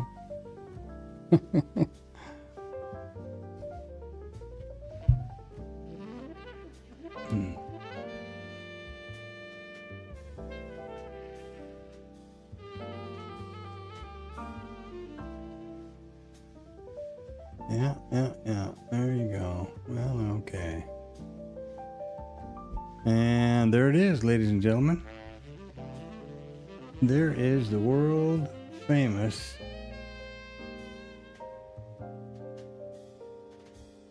I don't know whether that's the right one or not. I think it might be. Merry Christmas, Happy Holidays, Happy Hanukkah.